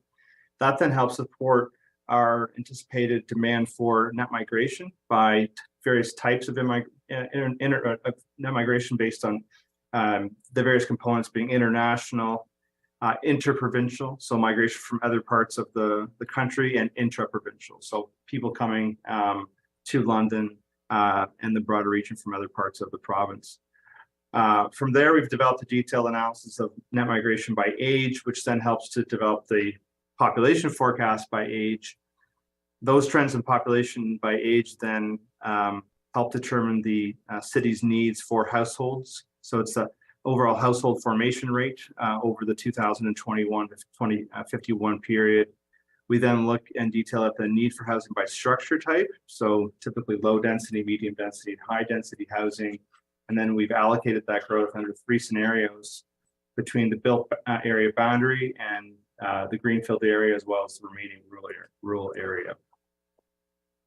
So I wanted to speak to a few of the key factors that are influencing how the City of London, the broader area, has been growing over the last 20 years or so briefly, and then we'll get into ultimately how this influences the forecast. So if I could turn your attention to slide 5. This is a summary of historical labor force activity over the last 20 years, and looking annually in dark blue, and then in the light blue, we've looked at quarterly labor force activity since 2020. And what we're trying to do here is just provide a bit of a better understanding of what's been happening over the past several decades, but also what's recently been happening with the broader regional labor force within the London CMA since the beginning of COVID. A couple of things I wanted to point out is that you can see from this analysis, we're really trying to take a longer term view of labor force trends and economic growth trends within the city, not just focusing on what's been happening over the last few years as a result of COVID, but understanding how that fits within the broader context. So if you look at the graph here, starting around 2015 or so, you can see that this was a time period when the CMA and the city started to see a rebound in economic growth emerging from the economic downturn in 2008, 2009 from the global financial crisis. At this same time, we saw changes in federal immigration policy, higher rates of overall net migration or immigration coming to Canada, and ultimately a greater share of that migration coming to the province of Ontario. At that same time, you can see the unemployment rate was continuing to come down due to that economic recovery from COVID. From the global economic downturn in 2008 and 9. So we started to see that upward trend quite a while ago. It's been happening for about 7 years or so, and you can see as of 2020, then COVID hit, and we saw a sharp decline in economic activity. At that time, we saw also a steep increase in the unemployment rate, but we've been gradually seeing, or actually fairly steadily seeing, improvements to both labor force conditions in terms of number of employed labor force through the last 2 years, as well as declining unemployment. When you look at the rate of labor force growth over the last 2 years, we've been actually growing at a pace of about 3 times the average over the last 20-year period since about the period of January 2020.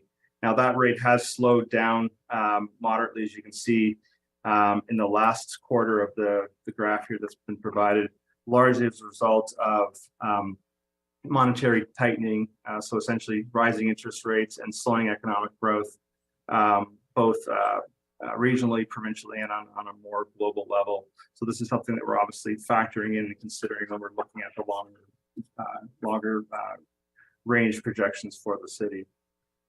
On the next slide, on slide 6, this just provides a summary of the share of historical population within the City of London relative to the London Middlesex area. So this is essentially the city versus the county. And you can see historically, since 2001, the city has represented about 84% of population within the broader London Middlesex area. So it's essentially telling us that the city has been growing at a fairly consistent pace to the county as a whole.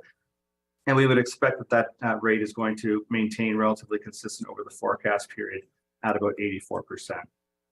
Next slide.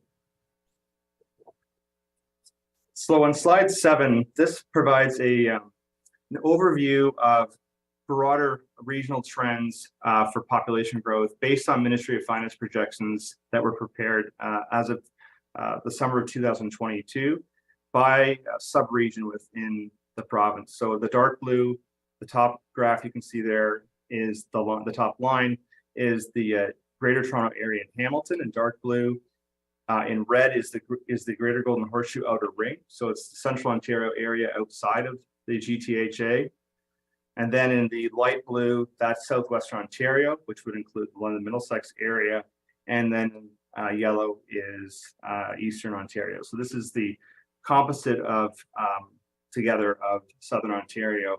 The first thing I want to mention is that when we look at the Ministry of Finance forecasts, these forecasts have been increased annually.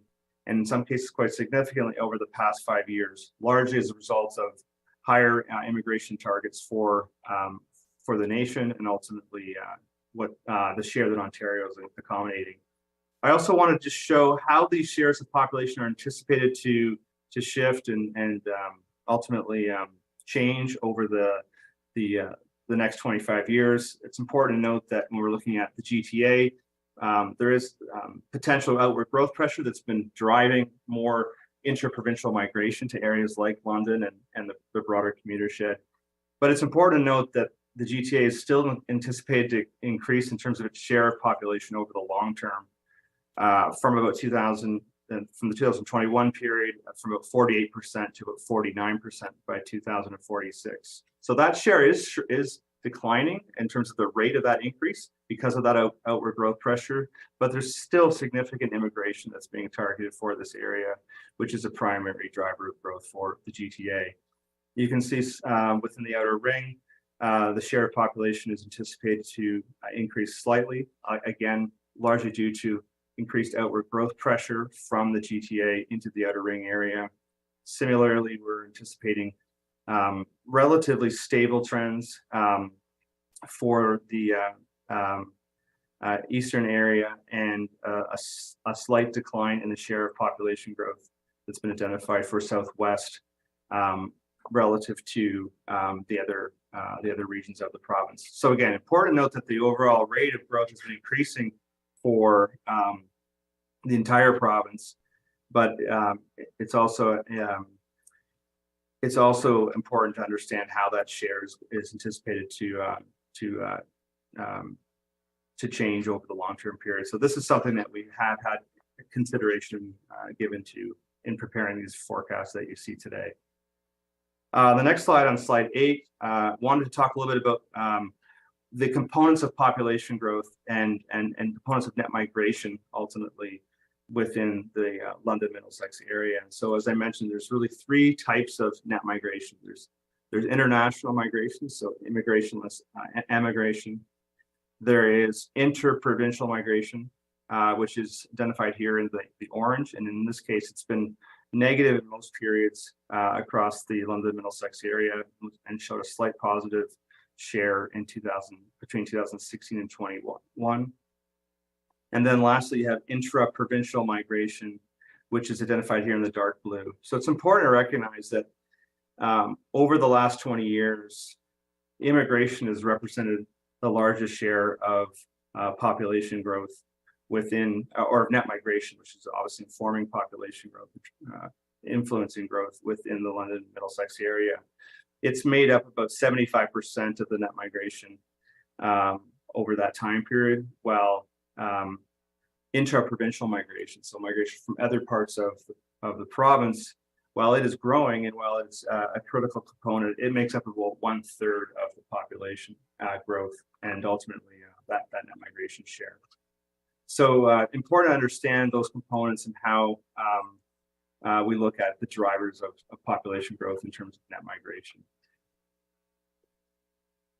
The next slide is slide 10, which provides that I want to go to, which is a summary of the 3 long-term population forecasts for the City of London. So as Travis mentioned, we've conducted 3 scenarios. We've looked at a low, medium, and high scenario of growth. And when we look at the overall share of growth, as I mentioned, we're projecting the city's population to increase to a total population by 2051 ranging from about just over 601,000 to just over 692,000 based on the range between the low and the high scenario. This represents a annual growth rate ranging from 1.1% under the low scenario to 1.5% under the high scenario. To put that in a bit of context, the long-term population forecast for the province as a whole is about 1.3%. So under the reference scenario, which is, as Travis mentioned, the most likely and recommended scenario, the long-term forecast for the City of London would be growing at a comparable rate to the provincial average. So it was mentioned that the medium scenario has been identified as the reference scenario. We do feel this is the most likely long-term outcome for the City of London. for a few reasons. One is that we feel this forecast represents a reasonable reflection of historical development trends over the last 20 years and changes to those trends during that period. We feel it embraces a number of the identified growth drivers that have been mentioned in detail in the report, such as the outward growth pressure that I mentioned, stronger regional economic trends, demand from non-permanent residents, as well as other factors such as quality of life attributes. We also feel that it appropriately contextualizes London's growth potential within the broader regional market area. So the commuter shed is typically one of the key areas that we look at, but also the sub-region that I mentioned of Southwestern Ontario. We do a number of long-term growth projections across Ontario and Southwestern Ontario. And essentially, we feel this forecast fits within that the overall range of growth that's been identified. It's also relatively consistent, as Mr. Macbeth mentioned, regarding the compared to the Ministry of Finance forecast that was prepared for the London Middlesex area. And we also feel that it represents a reasonable projection of potential net migration over the long-term forecast period. Next slide is on slide 11, and that slide provides a little more detail on the net migration forecast. So this is looking at net migration as well as natural increase, to be clear. And so there's really, these are really the two key components that drive population growth within an area. Natural increase essentially represents births, less deaths. And you can see here that over the long-term period, that population growth associated with natural increase is anticipated to become less and ultimately negative over the long-term period. And that's really a result of the aging of the population. So that puts more pressure on the forecast population to be driven by growth, to be driven by net migration. So you can see here that when we compare the historical trends from 2001 to 21 relative to the 21 to 51 forecast, we're projecting about a 60% increase in the relative amount of population growth levels relative to historical trends. But when we actually look at the net migration levels, because the city is more reliant on net migration as a result of declining natural increase, the level of migration is anticipated to double on average over the next 30 years relative to the past 20 years. One of the reasons, again, why this is anticipated to happen is that the city's population is aging. And so when we look at the growth rate of the 65 plus age group, it's anticipated to grow at about a 50% higher rate of growth relative to the rest of the other age groups within the population. And this is largely as a result of the aging of the existing baby boom population and those that are in the 65 plus category over the long-term 30-year forecast horizon. So essentially, even without significant levels of migration, the level of growth anticipated in the 65 plus category will occur just simply by the aging of that population into older age groups. So that's important to keep in mind in terms of the impacts that has on housing needs, as well as municipal services, and also the overall pace of growth. So over the long term, we do anticipate that the annual pace of population growth will slow over time as a result of that aging of the population, as well as the aging of the labor force. On slide 12, we provide a summary of the city's housing forecast by type of dwelling. And in this case, we've summarized the scenario, which is the scenario 2 under the report, which is the 45% intensification scenario. This is essentially a scenario that would see the rate of growth within the built-up area consistent with the current London plan. Under this forecast, we've identified, in this scenario, we've identified a overall average rate of housing growth of just under 3,300 units a year. That's about a 37% increase relative to housing growth over the past 15 years. And as you can see here, we've identified the growth by structure type. So in dark blue is low density. These are typically single and semi-detached dwellings. Medium density is typically townhomes, other forms of townhome dwellings like stacked townhomes, for example. Duplexes also form part of this category. And then in the orange, we have high density housing. And you can see that over the long-term forecast period, we are anticipating a gradual decline in the share of low density housing and an increase in the share of medium density housing. and a relatively steady amount of growth in the high density category. Drops slightly over the 2026 to 30 period, but ultimately then starts to increase as a share over the long-term period. We've also compared that to this forecast relative to the work that was prepared in the 2018 forecast, and we would note that the city is tracking higher relative to both medium and high density households as a share, and tracking lower with respect to low density households. So over the long-term period, we are anticipating a fairly steady shift towards more medium and high density housing. The overall share of housing growth over that 30-year time horizon is 27% low density, 28% medium density, and 45% high density. Lastly, on slide 13, I want to just provide a brief overview of the employment forecast. So similar to the population and housing scenarios, we've provided 3 long-term employment forecasts or long-term scenarios for the city going out to 2051. As you can see here, the overall level of growth is, again, significantly higher than what was identified in the 2018 forecast.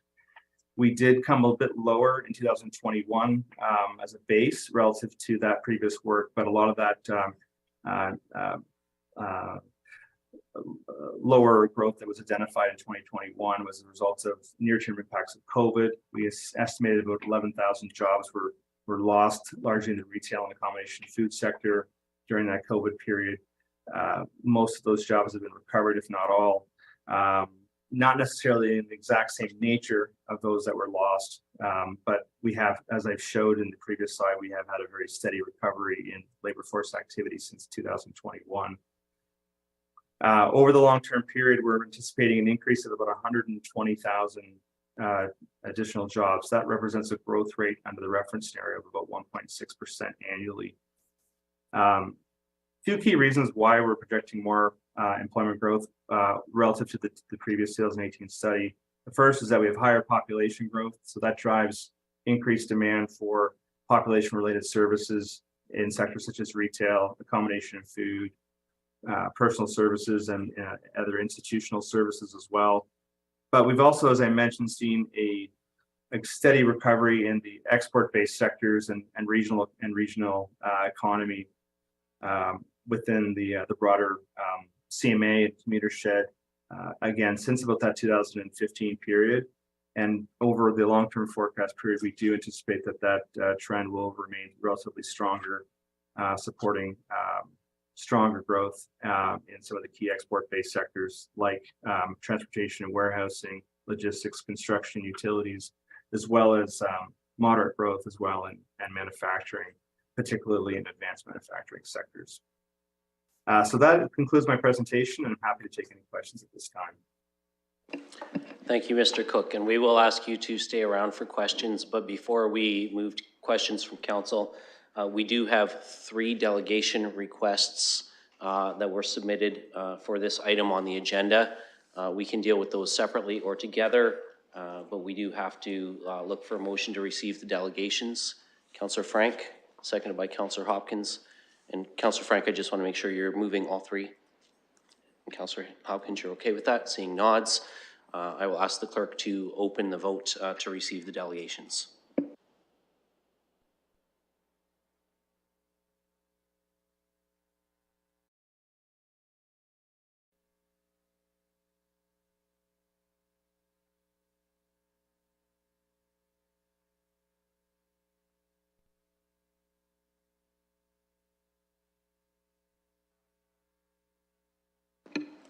Closing the vote, the motion's passed, 15-0.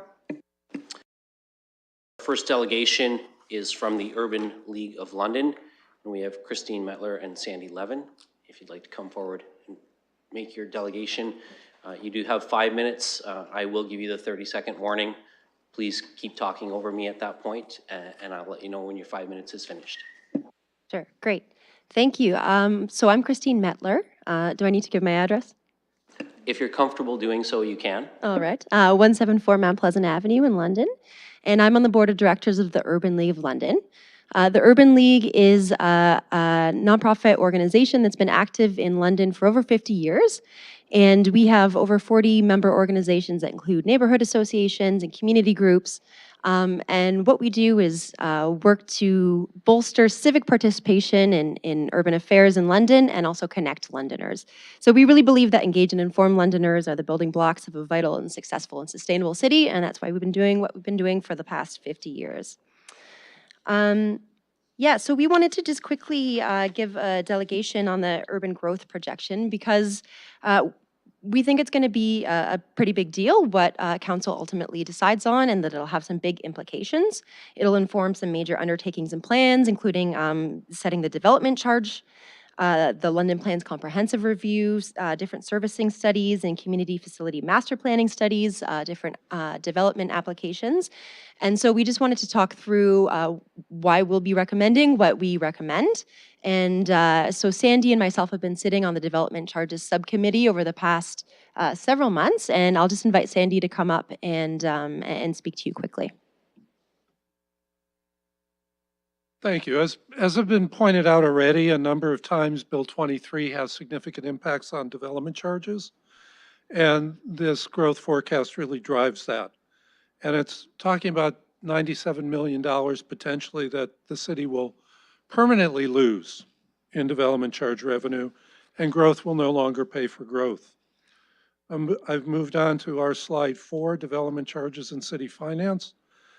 As you know, the city pays for new infrastructure first, particularly the pipes in the ground, with revenue from development charges coming later. Any shortfalls or loss of DC revenue only can come from property taxes or other levels of government. And regardless, if it comes from another level of government, it's going to affect city cash flows. Therefore, a higher growth forecast is a riskier strategy. And it reinforces the need to adopt a fiscally conservative growth forecast. And the growth forecast does recognize already unprecedented growth over the last 2 years in development applications and building permits in the city. And I'm on slide 5, which shows the population growth forecast. And that forecast shows the growth and the activity continuing at really an unprecedented rate. A lot of that has been mentioned, driven by immigration policies which change when governments change in Ottawa. The housing growth forecast is also predicated on how council adopts its intensification target going forward. As the report in Watson points out, the city has done a great job, and the development industry too, in increasing intensification within the urban growth boundary and increasing the number of medium and high density. But frankly, when demand drops, so does building activity. There are intelligent business people in this town in that industry. If people aren't buying or renting, there's no new supply. You as a council facilitate the industry builds. So before I pass this back to Christine, adopting a high growth scenario is not necessary. That's our slide that I'm on. And as I mentioned, the previous forecast you may hear was a little under, but frankly, your housing numbers achieved were pretty much spot on, as page 383 of your agenda points out. We think it's been an anomalous period since COVID. We're potentially coming into a recession. And the concern is, if population growth and housing demand is much higher than the reference forecast, council can rely on the Growth Management Implementation Strategy, GMIS, to accelerate projects to meet that demand. You can go up, but pulling back is going to be really hard. And staff has pointed out there's at least 3 places, 324, 328, and 330, that argue against going beyond the reference. And Christine will conclude with an idea for you. Great, thanks, Andy. Yeah, so in conclusion, we just wanted to basically recommend that the city adopt the lower growth scenario because there are other tools that if it does come to higher projections or 30 rather seconds. if it materializes to be higher than that, we can address it through the growth management implementation strategy or other tools.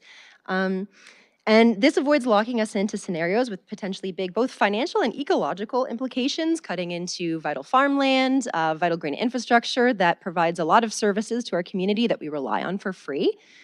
And I just like to state that, you know, the Urban League, we're all volunteers. All of the board of directors are volunteers. We're here because we care about the public good, we care about the city, and we care about the people living in it. We're not paid lobbyists, and we have no, you know, special interests. Our interest is just making sure that, you know, our city is as vital and as connected and informed, and, you know, the people living in it are living as good of a life as possible. So I hope you do consider adopting a lower growth scenario. Thank you. Great. Thank you, Ms. Bettler, and thank you, Mr. Levin. Our next delegation is Mike Wallace, the Executive Director for the London Development Institute. Mr. Wallace, I know you've done this before. You have Yes, 5 minutes. sir, thank you very much. And it is Mike Wallace, and our office is at 562 Wellington Street, just up the street here at Suite 203. Come see me anytime. Look at, you will be receiving as a council a letter from me in detail on what we think some of the issues are with this growth projections. In actual fact, we appreciate the work that Watson has done. We did a peer review. We had the Smart Prosperity Institute do a peer review of the Watson report at our expense, and it came back saying that the Watson report is relatively accurate for the first 10 years of this 30-year forecast. If you look at the numbers, it shows about a 2% increase over that time. And if you look at what's happened recently over the last 5 years, there's charts that were presented today. I will point them out to you when I do it in writing. It's much easier. The historic average throws things off. It looks at what London looked like 20 years ago. But if you look at what has happened in terms of growth in the last 5 years, it is exponentially different than what the historical 20-year average is. In our view, the Watson report shows that that growth level that has been happening over the last 5 years is likely going to continue in some form over the next 10, and we agree with that. Where we're making a recommendation that you look at moving that reference point up, or you want to go to the higher level, whichever, that average, there's not a good enough argument that is going to change in 10 years. That growth is still going to happen in London. That migration from the GTA here, which I am one of them, is going to continue happening at a greater pace. The house I sold in Burlington 3 years ago, $900,000. $2 million across the street right now on my street, $2 million.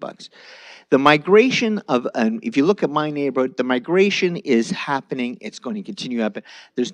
We don't see what the economics are that's going to change that. In the meantime, this was done earlier in the summer. I appreciate Watson looking at some of the recommendations that we had and have made some changes to this report. So we appreciate the back and forth and the consultation that happened with the city and with Watson. But we still came to the disagreement about where it's going to happen from migration within the province, and look at what has changed in terms of the numbers of immigrants that the federal government has offered. Now, as a former federal member of parliament, I can tell you, it was mentioned earlier that things could change with the governments. I think it will be very difficult for any federal government to reduce the levels of immigration in my lifetime. That is a political suicide that isn't going to happen. So we think that London is poised for a tremendous opportunity for growth because of its location, because of its cost, because of the quality of life we have here, and that planning for it in the long run, whether it's your mobility study, whether it's your your comprehensive review, you need to be prepared for that growth to happen. And the same mechanisms that were mentioned earlier about, well, what if growth does higher than what's projected? Well, we have those mechanisms to accelerate that development. Well, those same mechanisms can do that if that growth does not come for some reason, can make those adjustments. The city is not going to put, through GMIS, pipes in the ground with water and sewer to areas that are never going to develop. Our developers won't do that. The city won't do that. That's not going to happen. We have, you through the GMS program, have that ability to adjust either way, whether we're behind or we're ahead. Just look at what has happened in London over the last number of years. Do you want to repeat that? What happens in reality at our sites, or new home builders, the new sites, there's been lineups of people that we're satisfying with the building permit, but we're turning away 10 out of every, so there's one new buyer, we're turning away 10. That's what has happened. It has slowed down, but we believe once interest readjust again, that could happen again. It may not be at the same pace, but it will be an accelerated pace. We're in a good position. You're looking at this now. This is long-term thinking about where the city is going to go, what the potential is. We need to be looking at this. This study itself doesn't, you can't ignore it. It doesn't meet what the province wants you to do as a city at 47,000 units in 10 years. And this one is only averaging about 32. So thank you for your time. You will be receiving a letter from me with a little more detail on it and pointing you to different parts of this study that you can decide. We are looking for you to think about changing the vision of how much growth the city will have. Thank you. Thank you. And our last delegation is Anna Maria Velastro. Ms. Velastro, I know you've done this before as well. If you can just give us your name and address to start, and then you'll have 5 minutes. I'll give you my name. You just told everybody what it was, but I'll say it again. It's Anna Maria Velastro. So over 10 years ago, people in the city of Toronto were leaving the city looking for more affordable real estate, and that migration went to Hamilton. Once that city became expensive, that migration went to Guelph, it went to Kitchener, and when that became more expensive, the migration went farther out to Prince Edward County, St. Catharines, and London. If you look at the rental market now in places like Strathroy, Elsa Craig, and St. Thomas, those rents are creeping up or are comparable to the rents you get in the city of Toronto. And the trend in the city of Toronto right now is that homeowners have discovered that it's more affordable to demolish the house they're living in at the moment and build a new upgraded house than it is to sell their house and purchase one somewhere else. So I'm just raising this just because to illustrate there's really no place to go. Every place is expensive now. And the trend is that people aren't moving around. They're just staying put unless they have to move. And I recognize the value of looking at population trends in a broad way over like a generation, but I don't think it's necessarily applicable to what we're seeing right now. There's just a lot of stresses, even supplies, like timber companies aren't logging, they're suspending logging operations. Development, there's development suspensions in the city of Toronto. And I'm just raising this is because it's important to look at a series of models. Models are only as good as the data that goes into them. And if you're just looking at generic trends, it doesn't really give you an insight into what might be coming, what the current trends are and what might be happening in the future. And this is basically a crystal ball exercise, but you're allocating funds. You're deciding property tax levels, all based on something that's very generic. And I just want to encourage you to really take a look at other models that are out there, like financial planners and insurance companies. They do the same sort of exercise. They look at a series of models to inform them on going forward. And I just, even though I appreciate all the work that's gone into this report, I just don't feel this one report alone should be influencing how the city goes forward. The other thing I wanted to say is that I'm just concerned that ignoring issues that are very pressing, like poverty issues and climate change issues and resource issues, there just isn't enough resource to support like rapid development. There just isn't enough trees in the forest. There just isn't enough aggregate in the Niagara Escarpment. Unless, you know, there's more innovation. I think that without looking at these problems that are apparent, if you're looking at them, is that we're just going to dig ourselves into a bigger hole, and we won't be able to manage these problems that are very real. So depending on, you know, what you look at, some people don't even think about where aggregate comes from or where, you know, framing for houses comes from. But if you do care about that, you can see that there's warning signs everywhere. And so I'm just encouraging council to look at other models. There's many out there. And other companies and industries, look, that's the way they do it. Thank you. Thank you, Ms. Velastro. Okay, colleagues, that concludes our delegations. So we can now have some questions, comment, discussion on the item that's before us. Councillor McAllister, you're up first. Thank you. And through the chair, with regards to this study, as we were going through the presentation, the thing that crossed my mind was in terms of the affordability of housing. I noticed we talked about the employment, but one of the things that crosses my mind is the salary growth that goes along with this employment. And I know during the presentation, you mentioned in terms of the service sector growing, and I just don't see, like, the service sector can only support so much growth on its own in terms of the type of housing it supports. I notice obviously that the high density apartments, that is slated to grow, but in terms of the affordability metric, I wonder if we could speak more to what was looked at in terms of like the job prospects and salary growth, whether that was factored into the study. Thank you. Thank you, Councillor McAllister. We'll go to Mr. Mathers.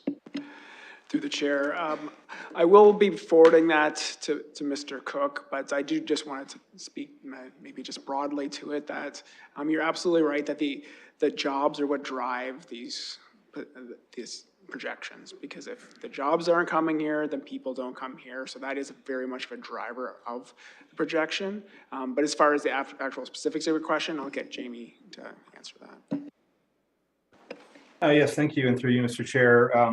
So as I mentioned in the presentation, we do have an economic model that we've developed, and that model looks at that connection between macroeconomic trends, the labor force growth outlook, and the long-term employment growth outlook. So we've looked at that connection between population structure, labor force participation, and then ultimately we look at the broader economic outlook for employment growth. Largely focusing on the City of London. We start by looking at historical trends, and then we've looked at anticipated growth by specific industry clusters within both export-based sectors, so sectors that are largely tied to the industrial sector and commercial office sector, and other sectors that generate economic growth beyond the local population base. And then we've also looked at growth trends with respect to population-related employment, so sectors largely in retail, institutional sectors, and other population-serving sectors. So through that analysis, we've then conducted our net migration forecasts and population and housing. When we get to the housing forecast, we haven't prepared a specific forecast of housing affordability. That's something ultimately that this report will form a background to for further work for further analysis on affordable housing needs. And that is a requirement under the PPS to look at that and set targets. So this forecast essentially sets that stage for total housing growth and housing growth by structure type. But we did spend a lot of time looking at housing demand by structure type and what sometimes referred to as propensity. And in that work, we have looked at housing needs by tenure as well. So we've looked at, broadly looked at historical trends and anticipated patterns on the outlook for housing by tenure. So looking at rental needs and ownership needs. And that ultimately does provide direction into the forecast by structure type. But specifics on affordability have not been prepared for this report. I gotta go. Thank you, Mr. Cook. Councillor McAllister, did you have any follow-up?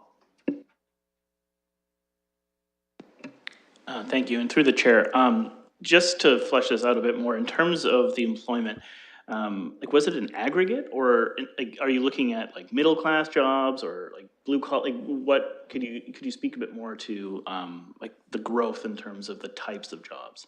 Thank you. Mr. Cook? Yes, through you, Mr. Chair. So we've essentially aggregated our forecast by for employment to a major employment sector level. So we've identified essentially industrial, commercial, institutional sectors as a broad aggregate.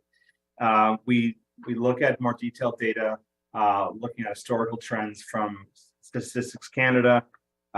There's about 16 sectors overall that we look at, and then we aggregate those sectors into 3 broad sectors that are essentially sectors that are by usual place of work.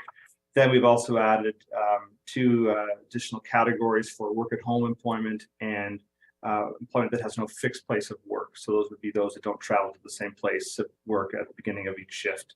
An example would be truck drivers or landscape contractors, for example.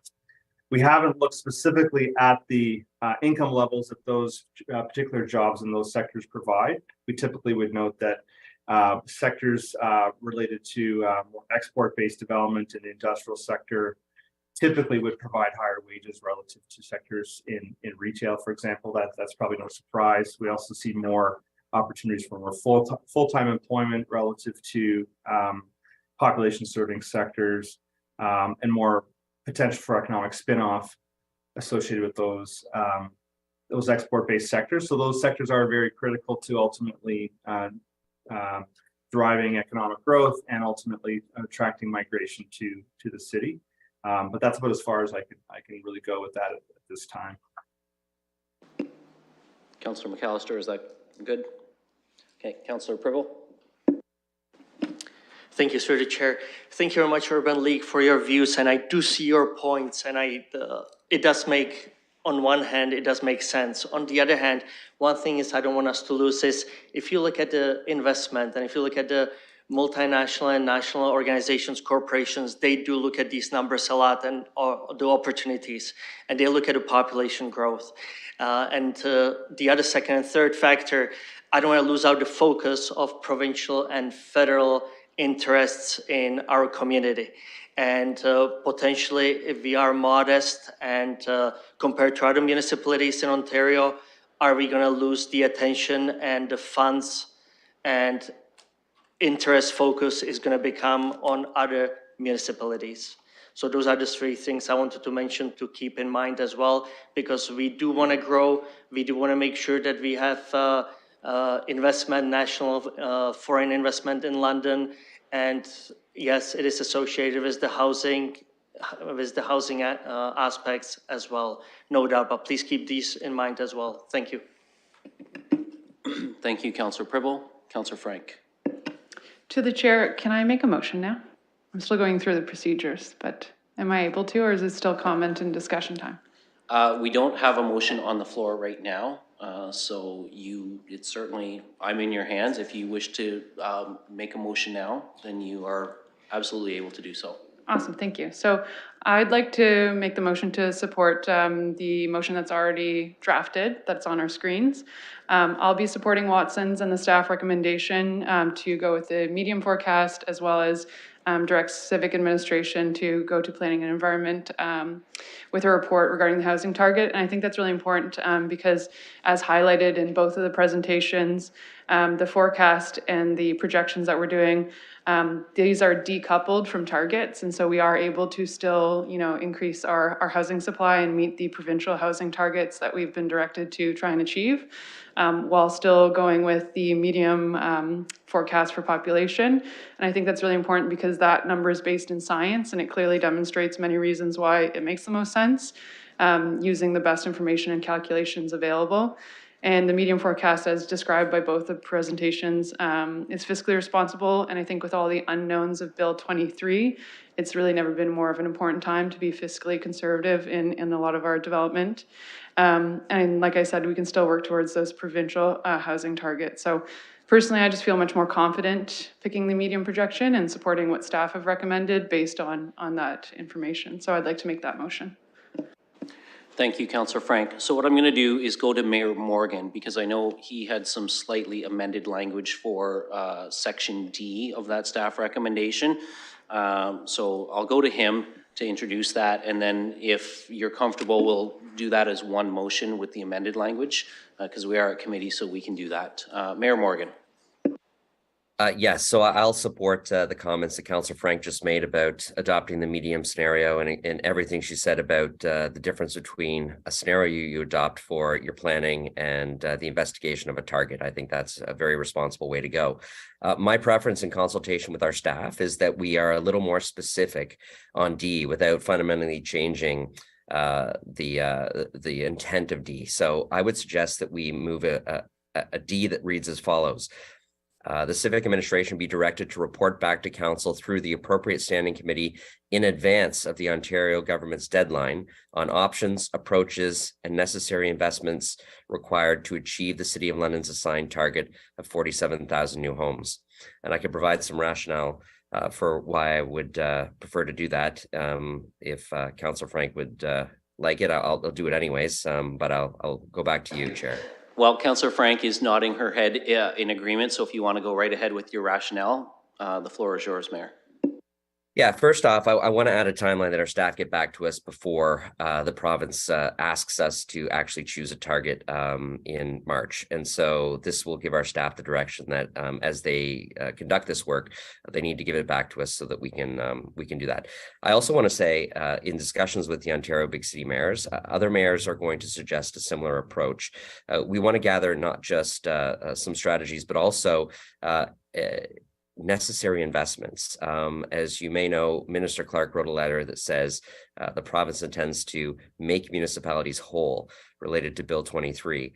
The more information we can gather about the necessary investments that might need to be made to support the province's target, the more we can push back into that space of the challenge that the DC changes are causing for municipalities, and essentially further press on that idea of making municipalities whole for the dollars that they would be losing. So I just wanted to be a little more specific in the language. It will align with some language that other councils will be considering on this similar, and it does not commit us to doing anything yet.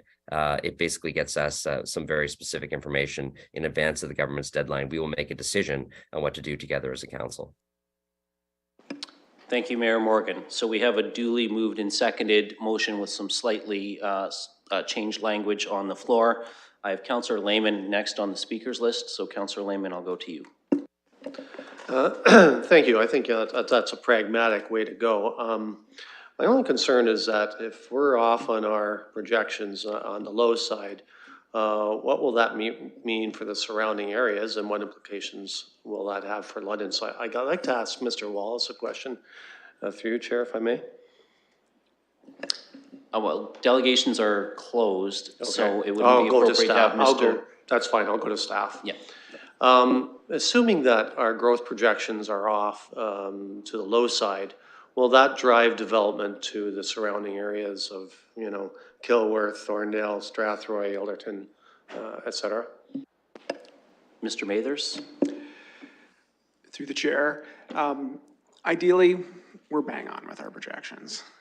If we're off, then what's going to happen is that either on the high side or the low side, that we're going to have a disparity between the amount of possibly the revenue we're bringing in, depending on where that information is being used, and being able to be prepared for that future development that's going to occur. So if we were on the low side and we didn't bring forward the lands that were appropriate, then people are going to find different places to live. That's usually what happens. So to answer that question, if we were for a long period of time, at a low projection portion, experiencing that, then it would have a net impact of people leaving, not coming to London, because we wouldn't have the supply. Ideally, we could course correct as we went, but that would be a challenge if we were always low on our projection. Thank you, Mr. Mathers, and everybody can check Twitter later to see if the media thinks you're bang on your projections or not.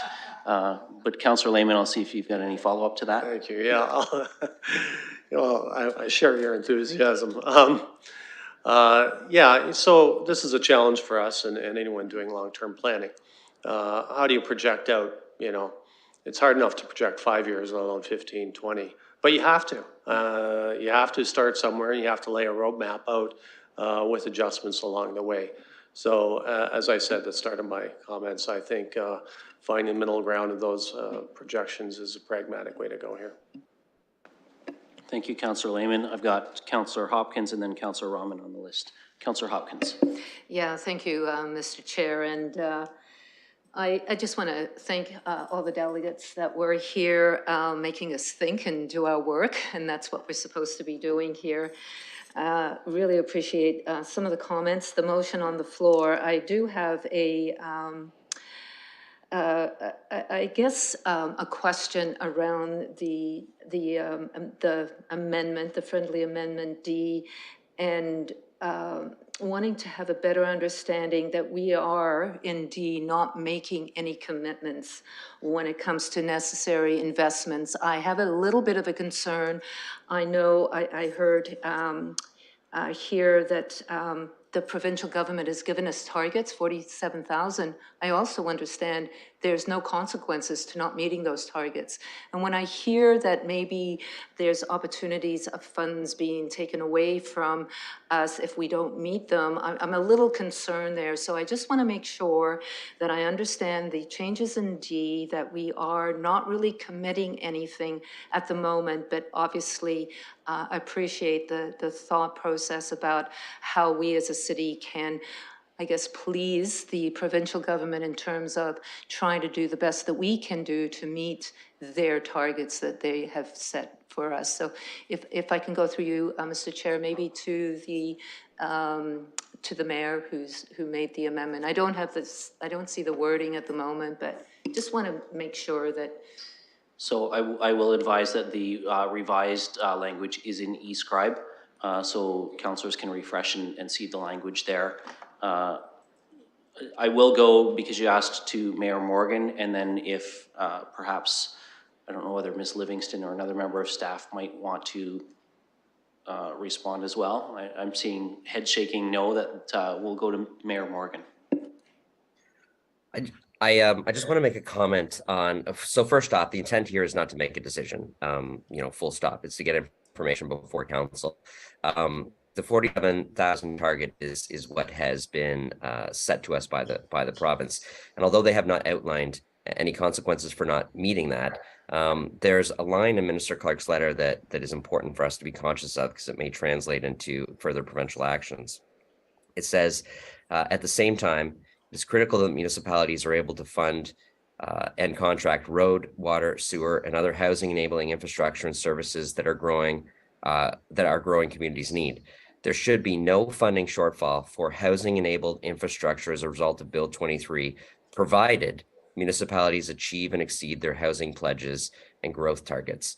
So I think we need to get the information. There will be time, because this report will not come back to us until, I would suspect, late January, February, sometime in advance of the March deadline. At which point, hopefully through yourself through AMO or myself through Ontario Big City Mayors, we would have more clarification from the province on what they intend or not intend to do to compel or incentivize municipalities to follow their suggested targets or not. So I think there's a lot more information to come, but I want to be clear. My intent with this amendment is not for us to make a decision. It's to gather information. Thank you, Mayor Morgan. Councillor Hopkins? Yeah, I appreciate that clarification. So we're not really making any decisions right at this moment. So if I can just proceed and make some comments. I will be supporting the motion. as much as I do hear the importance of being conservative, I really do think, given all the changes, in particular with Bill 23, that being conservative is most likely the better route. We can always go up. We can't, there are those opportunities, the GMIS, but I would prefer going lower, but for me, it could be a compromise here with the reference scenario. I want to thank staff too for being bang on. I know I've sat here for a number of years and I have great confidence with the projections that so far staff have done. I will more or less just wrap it up. I think if you go too high, the planning and the financial implications are great given the uncertainty. I do want to just speak to the other delegate that was here. I know when I was campaigning, and I do think that the population growth is happening in Ward 9 because it's all about development. And I just want to say there were many new Londoners coming to our city the past couple of years, and it was because our housing affordability was there. Buying a house compared to other places in the province was so great. I'm not sure where that is going to be going into the future. In fact, my son, who is in Toronto, is still unsure about coming here because of our pricing, as much as he would like to come back home. But I think, you know, to me, it's a bit of a compromise. I think going conservative would be my happy place, but I'll be supporting the motion. Thank you, Councillor Hopkins. Just before I go to Councillor Rahman, I'll just advise colleagues, we are at 6:30. So this is typically when we would recess for a short dinner break. I have Councillor Rahman and Councillor Ferreira on the speakers list still, Councillor Stevenson as well. So I will just look now to see if colleagues want to take a recess and then continue the debate on this topic after the recess, or if we want to finish this item before we take our break. So I'm in your hands, but I will look to see if there's a desire for the recess now, or if we want to finish this item first. Councillor Hopkins? I'll just make a suggestion that, you know, we continue. I know there's a number of speakers. We're at the end of the agenda. I know we've got people here in the gallery. Maybe just continuing would be my suggestion. And I see a number of heads nodding in agreement. So we will, Councillor Pelosa? That's right. Thank you, Mr. Chair. And it's just sandwiches, and I do believe we're allowed to eat at our spots because I am.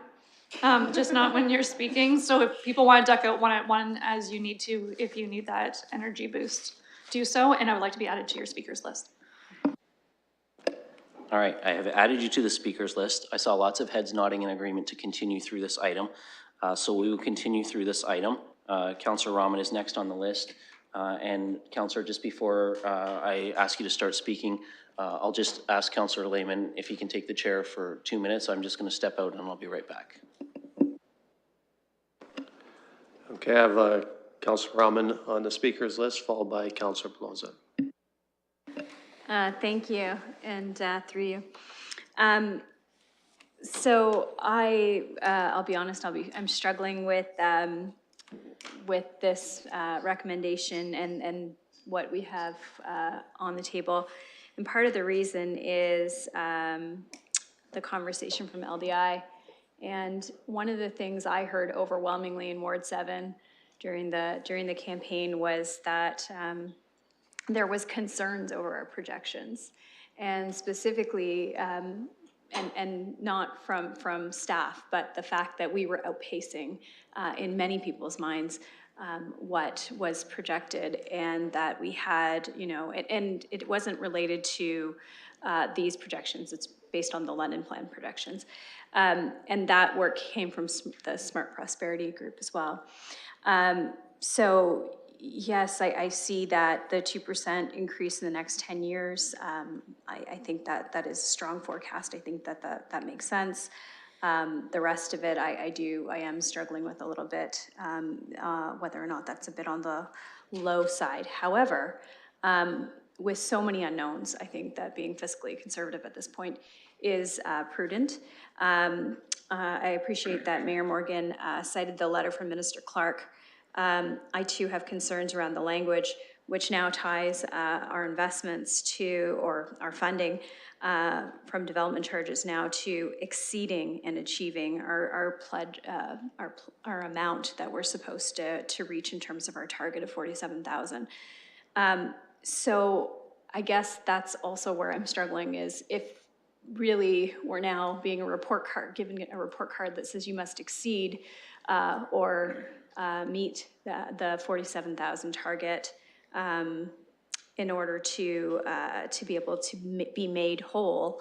You know, what kind of limitations and challenges is that going to present? So I am looking forward to receiving that report back to council to get a better understanding of what that might look like. And I also think it's really important, again, to acknowledge the fact that we're only talking about the development for housing-enabled infrastructure. So again, what does that mean for the other parts of this that are not housing-related infrastructure? So anyways, thank you. I appreciate the motion on the floor, and will be supporting it, as I do see it as fiscally conservative. Thank you. Thank you, Councillor, and I will turn the chair back to Deputy Mayor. Thank you, Councillor Lehman. Next on the speakers list is Councillor Ferreira.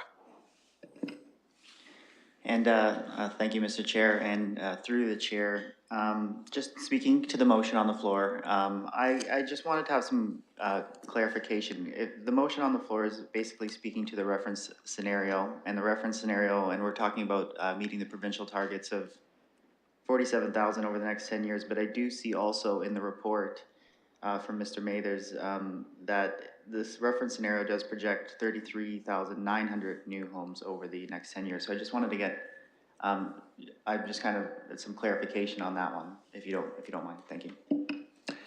Certainly, Mr. Mathers. Through the chair, absolutely. So the projection that's included within this report, that's the reference scenario, is 38,900. It's 33,900 units over the 10-year period. So the 47,000 would then be looking at what can we do as a city, what can we do as far as the industry partners to try to have something that was enhanced above that, a target, something that is not necessarily based on the science that we've received from our consultants, but are saying like, hey, if we want to go over and above, what can we do to be able to meet those types of goals? So they are two different things, but as far as this study and the actual projection that you're looking at today and the recommendation, that would be approximately 33,900 units over the 10-year period. Thank you, Mr. Mathers. Councillor Ferreira, good? Okay. Councillor Stevenson, you're next. Thank you, and through the chair, I just had a question around affordability and availability, and I'm understanding that the targets are different than these projections, but what does staff have to say to those people in London who are really concerned about the access to housing and to the affordability? Mr. Mathers. Through the chair, we've heard loud and clear from our preliminary conversations with all of the new councillors and existing councillors, just the importance of that housing piece, both on the affordable side of it. Attainable is another word that's being used by the province as well. So this is guiding the overall need. So this is not just the affordable piece, it's going to be providing housing in general to Londoners. We have our own approach to be able to help increase the amount of affordable housing. That's our 3,000 unit plan that we've been working very hard to deliver. However, what we're talking about today will increase the supply, and the thought is that that will also have an impact on the affordability as well to all Londoners, especially those that might be more impacted by the housing prices out there right now. Councillor Stevenson. Thank you, and my thought is just for Londoners who are very concerned about it and going forward, from their perspective, it might be more conservative to go with the higher growth from their viewpoint. And just wondering what your response is to that. Mr. Mathers. Through the chair. So there's always a balance with this, and I may have some of my friends in the finance group speak to this as well. So I know Mr. Yeoman is on the call, and Ms. Barbone is also here. We need to also do that in a way that's going to ensure that we're not setting ourselves up for failure. So if we were to have a projection that's too high, we might construct more servicing and not actually be able to achieve those targets. So that is a concern. I'll let Mr. Yeoman just add to that comment. Through you, Mr. Chair, thank you for the opportunity. So from a finance perspective, and also being a professional land economist myself, the projections are viewed as being responsibly aggressive that are before you tonight. We're getting to the sort of high end with even the reference scenario of my sort of danger Will Robinson period of potential financial impacts that we might receive.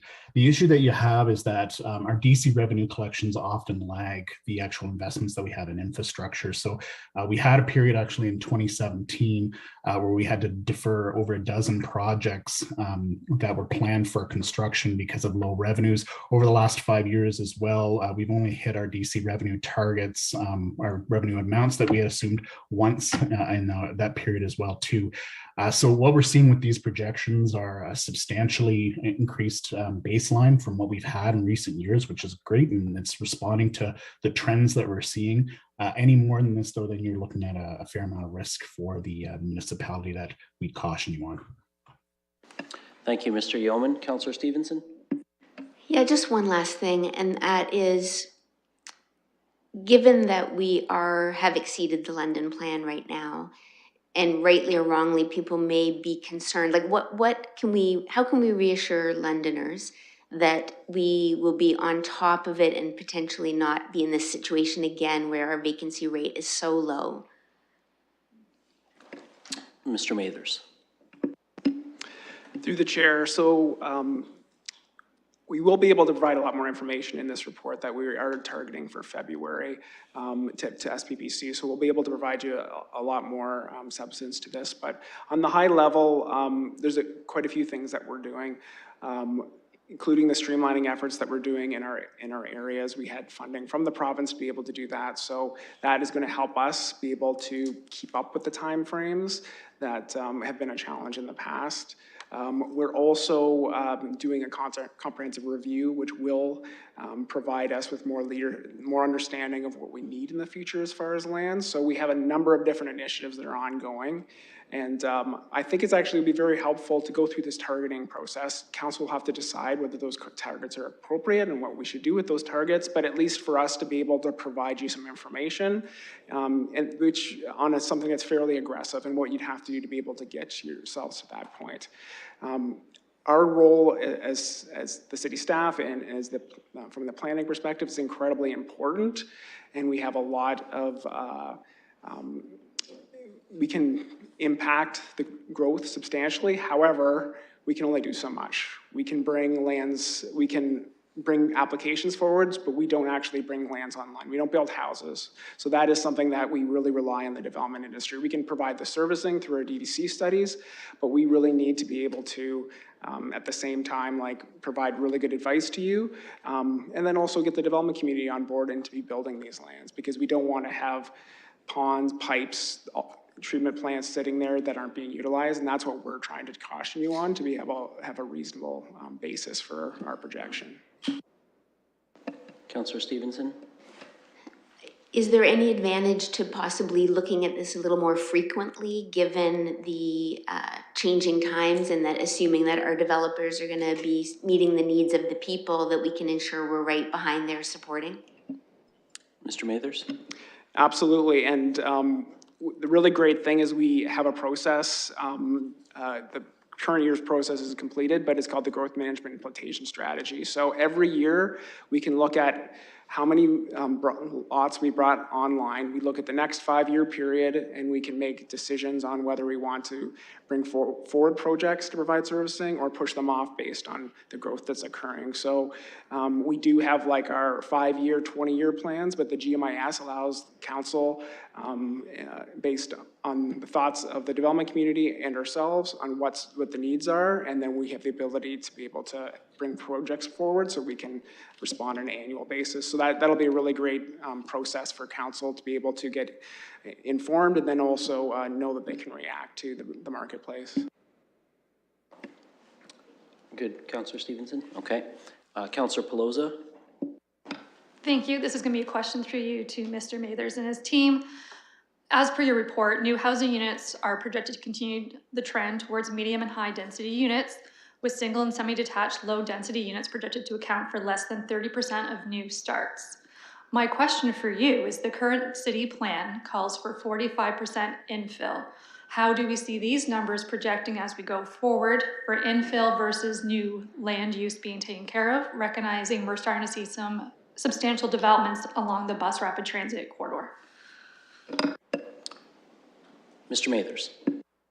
Through the chair, I'm also going to allow Mr. Macbeth or Edwards to speak to this as well.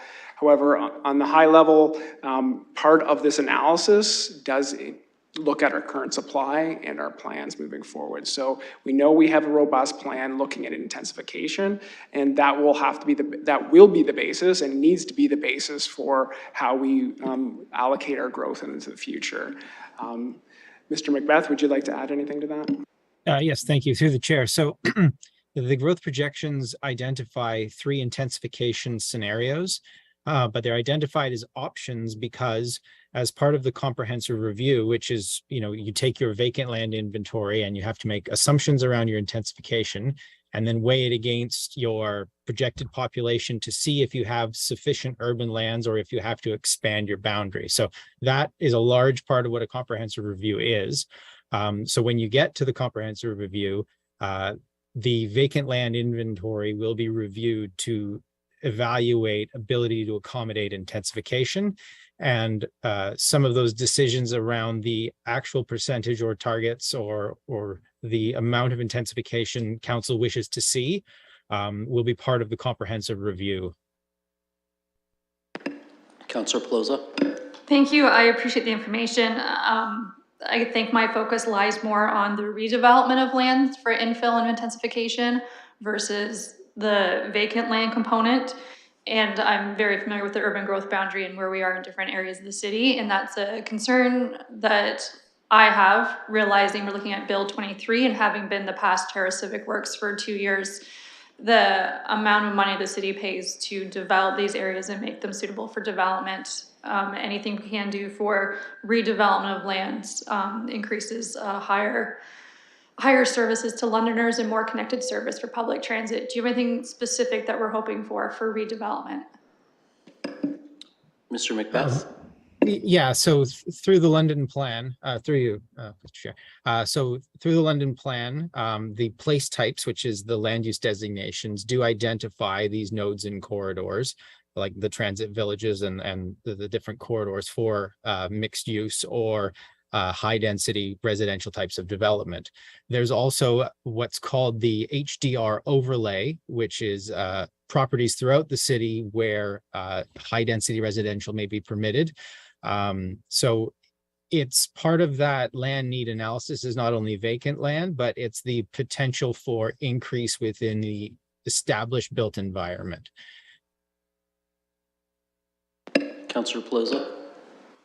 Yes, I'm familiar with the place types in transit villages as a Ward 12 councillor. I have White Oak Small. I'm familiar with those plans. I think I was more specifically looking for, are we going to continue with the 45% target? Are we going to put a percentage target in there? Realizing we've declared a climate emergency and there's a climate lens now. I think just looking for something a little bit more specific. If now's not the right time, that's fine too, but I'm digging. Yeah. So through the chair, it may be premature. Part of what this exercise is we start with the population projections, and then we go and evaluate the lands and have to compare them. So based upon the decisions council makes around what the projected population growth will be, then in parallel, we are updating maps to see what that growth may look like. And then the potential for a range of different intensifications would be presented to council during the comprehensive review to see what that would actually look like. And Mr. Mathers, did you want to add something to that? Sure. The short form version is that in the official plan, it speaks to the 45%. So that's our base scenario. We might provide you different scenarios as well. Councillor Pelosi, are you good? Okay. Then Councillor Trussow, you're next.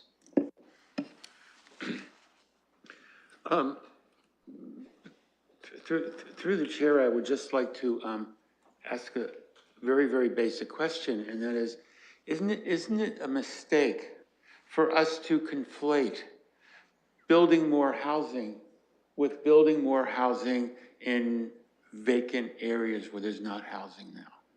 Which is to say, isn't there a real untapped potential that we really haven't even started to open up yet for redeveloping properties that are within areas that are already developed? Mr. Mathers?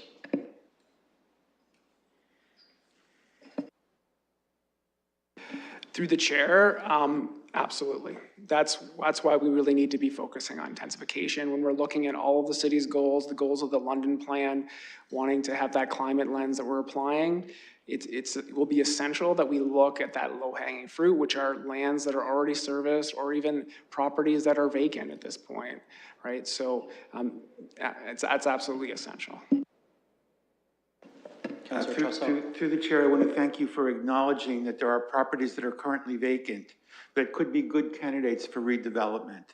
And I just think I want to support the motion that's on the floor. The only minor change I would ask is rather than it come to Planning and Environmental Committee, I think this is an issue for the entire council because it borders on housing policy as well. So I think it would probably be safe to say this committee, if that would be okay. So right now, just so you're aware, Councillor, with the change in language that was brought forward by the mayor, the language currently says that civic administration be directed to report back to council through the appropriate standing committee. It doesn't specifically reference the Planning and Environment Committee at this time, so that the clerks can assess which committee it actually has to go through at that time. And I'll just see if there's any comment from the clerks in terms of determining the standing committee. I see none. So right now it just says Ms. Livingston. Mr. Chair, our intention is to bring it forward to SPPC. That is the plan we're working towards. Thank you for that, Ms. Livingston. So it would come back to this committee, Councillor Trussow. Can we say that in the motion?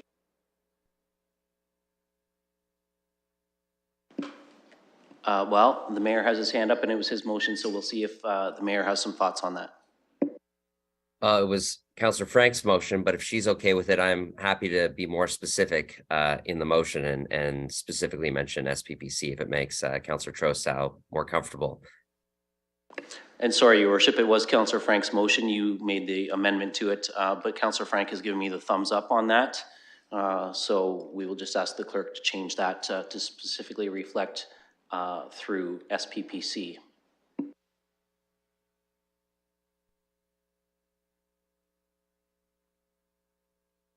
And that's satisfactory, Councillor Trussow? Nothing further from you? Okay, colleagues, I have exhausted the speakers list on this item at the moment. I will just look to see if there's anyone else who wants to speak or who wants a second opportunity to speak. We are at committee, so you're not limited to one go. Seeing none, then I will ask the clerk to open the vote on this.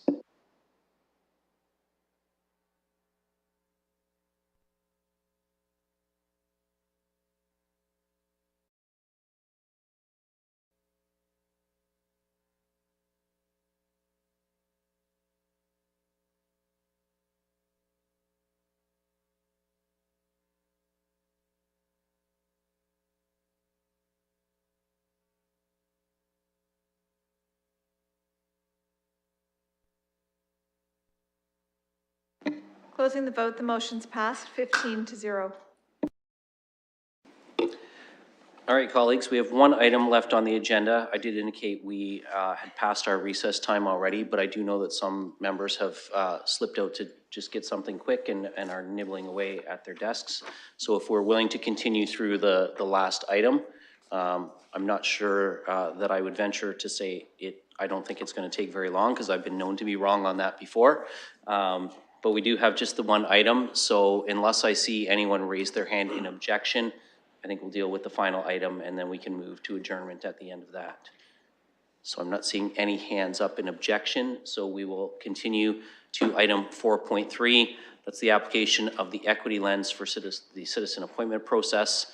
This was a motion from Councillors Frank and Rahman, or a communication, I should say, from Councillors Frank and Rahman with some draft language included in that. So I will go to Councillor Frank as the mover, or Councillor Rahman. Did either one of you want to speak to this quickly? Councillor Rahman? Thank you, and through you. So you've been provided with some updated language following some wordsmithing and reworking. This is direct a motion directly from our conversations when we were making the appointment process, that the following actions be taken with respect to the application of the equity tool under the anti-racism and anti-oppression framework as it relates to the appointment to advisory committees, boards, and commissions. Specifically, that civic administration be directed to take the necessary steps to ensure the application of the above noted tool to recruitment and public engagement endeavors related to appointments. And second, that we then direct this work, a staff report be submitted to Governance Working Committee for consideration related to the incorporation of the tool to the appointment process, so that we have an opportunity to then review this with the Governance Working Group and look to potentially incorporate some of the suggestions that are brought forward. So I'm asking my colleagues to support this recommendation for the opportunity for the Governance Working Committee to do this work. Thank you. Thank you, Councillor Rahman. So you're moving that, and Councillor Frank, you go ahead. I do notice, though, that the I don't know if it's not on mine, but the two different kind of motions aren't showing up on. Yeah, and the clerk's just updating that right now. So that'll be an okay. e-scribe in just a moment. Excellent. And then could I throw in to add advisory committees, boards and commissions? Because right now it just reads boards and commissions. And the clerk has already included that in the updated language. So if everybody, if you can't see it, just refresh your screen and the revised language will be in e-scribe for you to see. And I'll look for any speakers to this.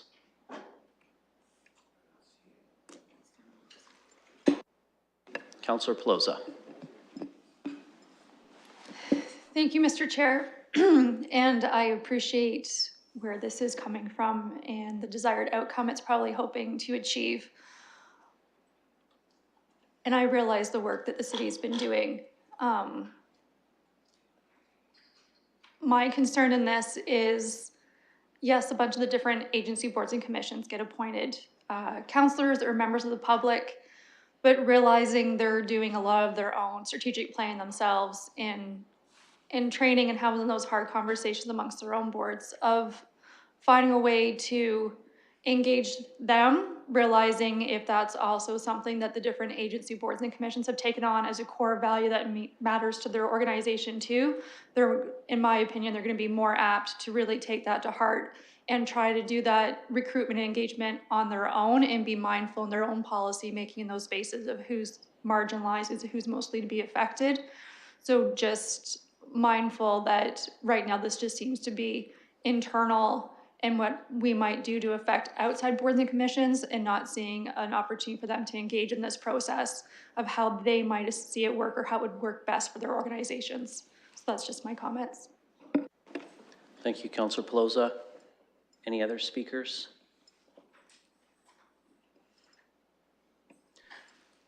I'm seeing none. I will ask Councillor Pelosa to take the chair just for a moment, and I'll offer a couple of comments myself. Thank you. Recognizing Deputy Mayor Lewis. Thank you, Madam Chair.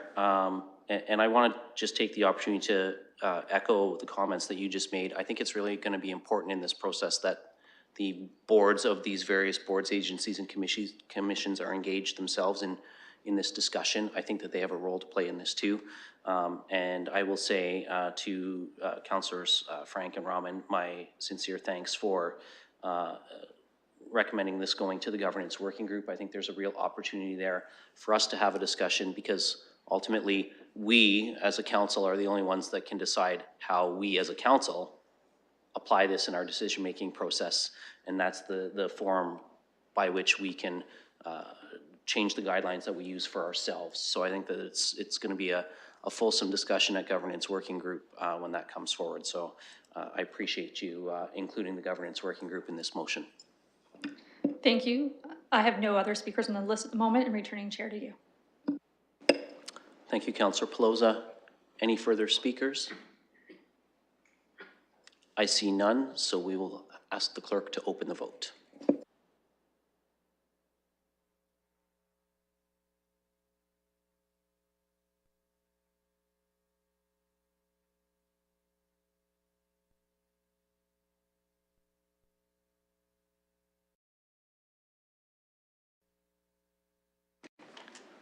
Closing the vote, the motion's passed 14-1. Thank you, colleagues. Moving on, item 5, deferred matters and additional business. There are none. Item 6 is confidentials. There are none. So the final item is item 7, and that is adjournment. We'll look for a motion to adjourn. Moved by Councillor Ferrer and seconded by Councillor Raman. And this can be a hand vote. All those in favor? Thank you, everyone.